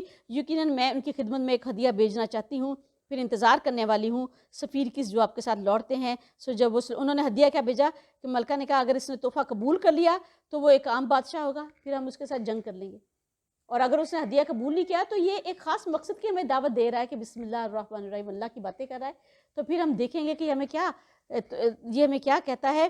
تو جب وہ سلیمان کے پاس آیا تو اس نے کہا کیا میری مدد تم لوگ مال سے کرنا چاہتے ہو؟ جو اللہ تعالیٰ نے مجھے دیا ہے وہ اس سے بہتر ہے جو اس نے تمہیں دیا ہے، بلکہ تم ہی اپنے تحفے سے خوش ہوتے رہو۔ تو ان سے یہ تحائف جو ہے وہ قبول نہیں کیے۔ جو بھی نمائندے یہ لے کر آئے اور کہا میں تمہیں اللہ کے دین کی طرف بلاتا ہوں، تمہیں ابدی فلاح تمہاری چاہتا ہوں، اور تم ہو کہ تم مجھے دنیا داری میں لگا رہے ہو، اللہ تعالیٰ نے جو مجھے دیا وہ میرے پاس بہت ہے، اور ان کے پاس لوٹ جاؤ، پھر ہم ضرور ان پر ایسے لشکر لے کر آئیں گے جن کا وہ مقابلہ نہ کر سکیں گے، اور ہم انہیں لازماً وہاں سے بے عزت کر کے نکالیں گے، اور وہ بہت ہی خوار ہو گئے۔ یعنی اگر انہوں نے اللہ کے دین کو قبول نہ کیا اور اپنے شرک پر ڈٹے رہے تو پھر ان کا انجام یہی ہوگا کہ بے عزت کر کے وہاں سے نکال دیے جائیں گے۔ اور سلیمان نے کہا ہے سردارو تم میں سے کون اس کا تخت میرے پاس لاتا ہے اس سے پہلے کہ وہ مطیع ہو کر میرے پاس آئیں۔ فوراً پہچان گئے تھے کہ اب یہ اس پیغام جو واپس لے کے جا رہے ہیں نا یہ میرے پاس مطیع و فرما بردار ہی ہو کر آئیں گے۔ جنوں میں سے ایک دیو نے کہا میں اسے اس سے بھی پہلے لے کر آتا ہوں کہ آپ اپنی جگہ سے اٹھیں، اور یقیناً میں اس پر قوت رکھنے والا بھی ہوں اور امانت دار بھی ہوں۔ یعنی آپ کا دربار لگا ہوا ہے، دربار برخاست ہونے سے پہلے یعنی اندھیرا ہونے سے پہلے میں اس تخت کو اٹھا کر آپ تک لے آؤں گا، اور میں اس میں کوئی تصرف نہیں کروں گا، یعنی میں اس میں کوئی تبدیلی نہیں کروں گا، میں تو بڑا امانت دار ہوں۔ جس شخص کے پاس کتاب کا علم تھا اس نے کہا میں اسے آپ کے پاس اس سے پہلے لے آتا ہوں، اور آپ کی نظر آپ کی طرف لوٹے۔ چنانچہ جب اس نے تخت کو اپنے پاس رکھا ہوا دیکھا تو کہا یہ میرے رب کے فضل میں سے ہے تاکہ وہ مجھے آزمائے کہ میں شکر ادا کرتا ہوں یا ناشکری، اور جو کوئی شکر کرے گا تو یقیناً وہ اپنے ہی لیے شکر کرتا ہے، اور جو کوئی ناشکری کرے تو یقیناً وہ میرا رب بڑا بے نیاز بڑا کرم کرنے والا ہے۔ تو اہل کتاب میں سے جس کے پاس کتاب کا علم تھا اس نے کیا کہا کہ میں تو آپ کی پلک جھپکنے سے پہلے اس کو اٹھا کر آپ کے طرف لے آتا ہوں، اور وہ ابھی آپ نے پلک جھپکی دیکھا کیا کہ وہ تخت آپ کے پاس پڑا ہوا ہے۔ اب یہ کہ یہ وہ تھا کون، صرف یہ کہا گیا کہ اہل کتاب تھا اور اس کو کتاب کا علم تھا۔ کون سی کتاب کا علم تھا؟ اس میں کئی لوگوں نے کوئی کچھ وضاحتیں کی ہیں، کچھ مفسرین نے کہا کہ اس کے پاس علم الکتاب تھا، لیکن یہ ذہن میں رکھے کہ قرآن و حدیث میں اس کی کوئی وضاحت نہیں۔ کسی نے کہا وہ فرشتہ تھا، اس کے پاس لوح محفوظ کا علم تھا، کسی نے کہا کہ وہ بشر تھا جس پر کتاب الشریعت کا علم تھا، کسی نے کہا کہ حضرت خضر علیہ السلام تھا جو کہ قیامت تک اللہ تعالیٰ کے رسولوں کی مدد کے لیے آتے رہیں گے یا اللہ کے بندوں کی مدد کے لیے آتے رہیں گے، جیسے سورہ الکہف میں بھی ہم نے پڑھا۔ کسی نے کہا وہ حضرت سلیمان خود تھے۔ بہرحال جو بھی ہے یہ آیت متشابہات میں سے ہے، واللہ علم، اس علم کو ہم اللہ کے حوالے کرتے ہیں جو بھی ہے، لیکن یہ کہ بالکل ایسے ہی ہوا کہ آنکھ جھپکی اور وہ تخت آپ کے سامنے موجود تھا، اور یہ دیکھتے ہی کیا کہا ھذا من فضل ربی، کہ یہ اللہ کے فضل میں سے ہے، اور یہ کیوں اللہ تعالیٰ نے مجھے ایسا اقتدار دیا ہے، ایسی قوتیں دی ہیں کہ تاکہ وہ مجھے آزمائے کہ میں شکر کرتا ہوں یا ناشکری۔ ایسی بادشاہت کے ساتھ بھی وہ اللہ کے شکر گزار بندے تھے۔ تو پھر ایک رتی برابر دو چار چیزیں ہمارے پاس ہوں اور کوئی تکبر کر کے بیٹھ جائے تو کس قدر بدبختی کی بات ہے۔ اور بے شک میرا رب بڑا بے نیاز ہے، بڑے کرم کرنے والا ہے۔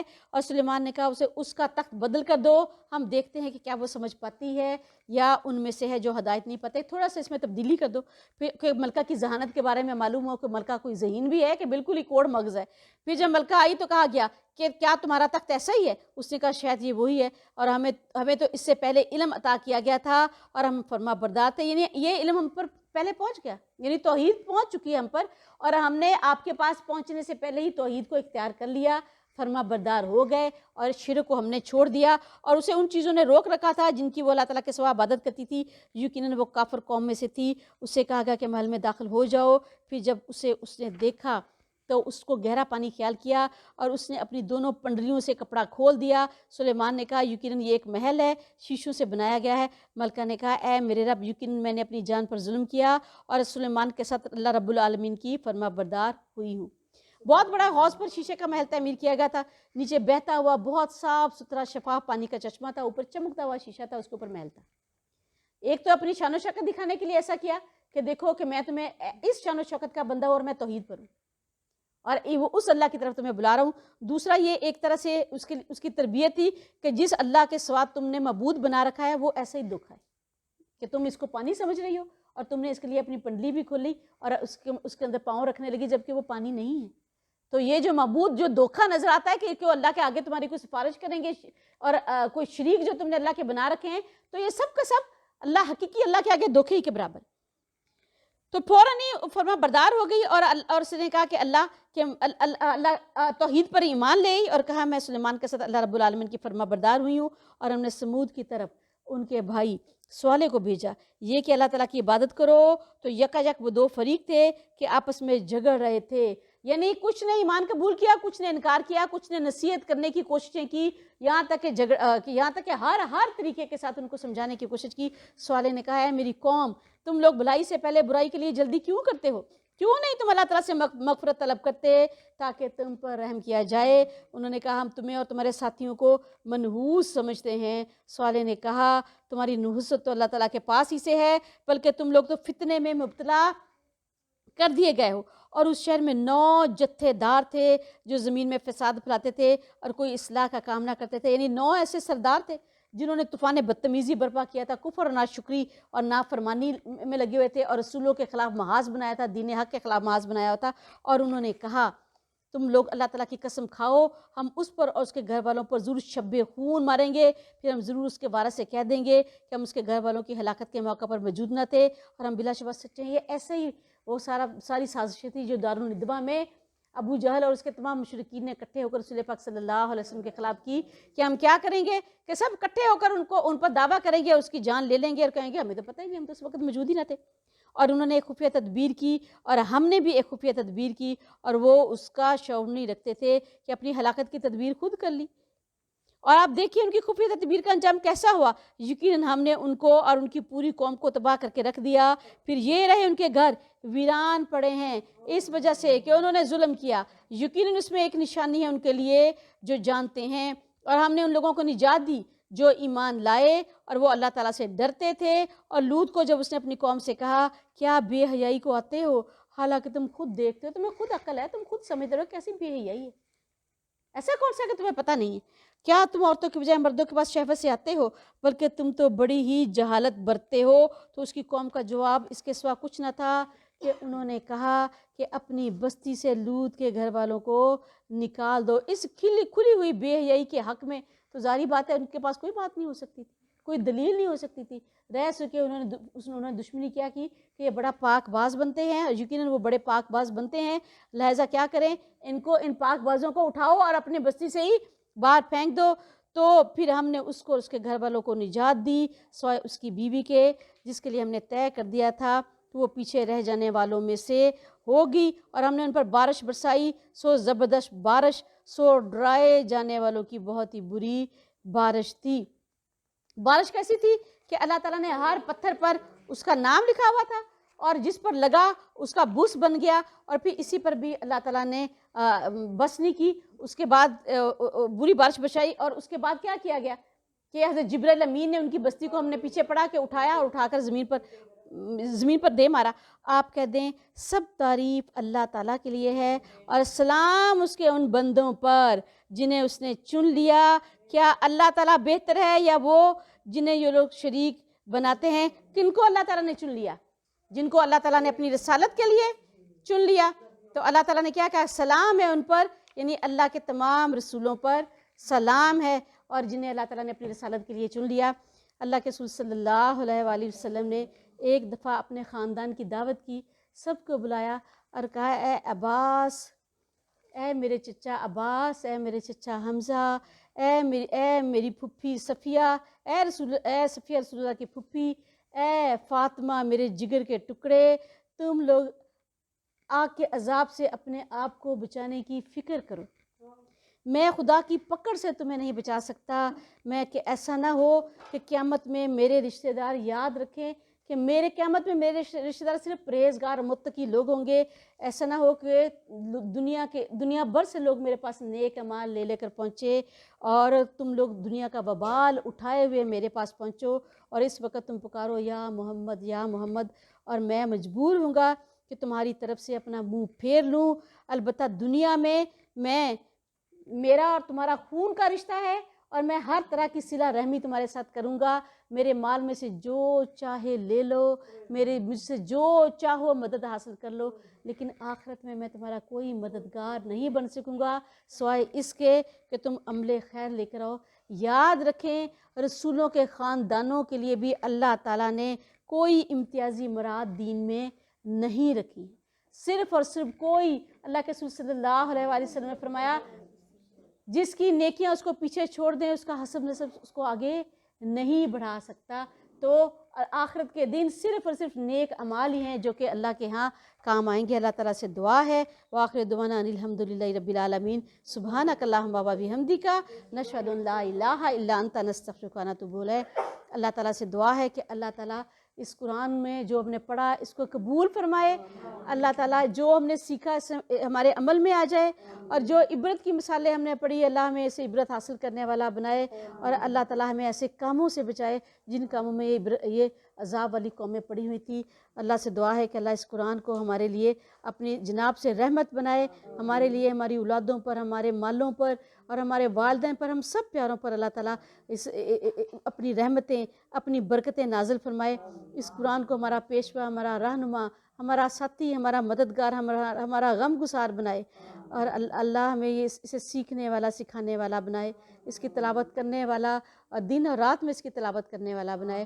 یا میرے پروردگار جو کمی رہ گی اللہ اس سے معاف فرما، جو صحیح کہا اللہ اس کو قبول فرما. اللہ ہمیں قرآن سیکھنے والا سکھانے والا بنا. آمین ثم آمین. السلام علیکم ورحمۃ اللہ وبرکاتہ.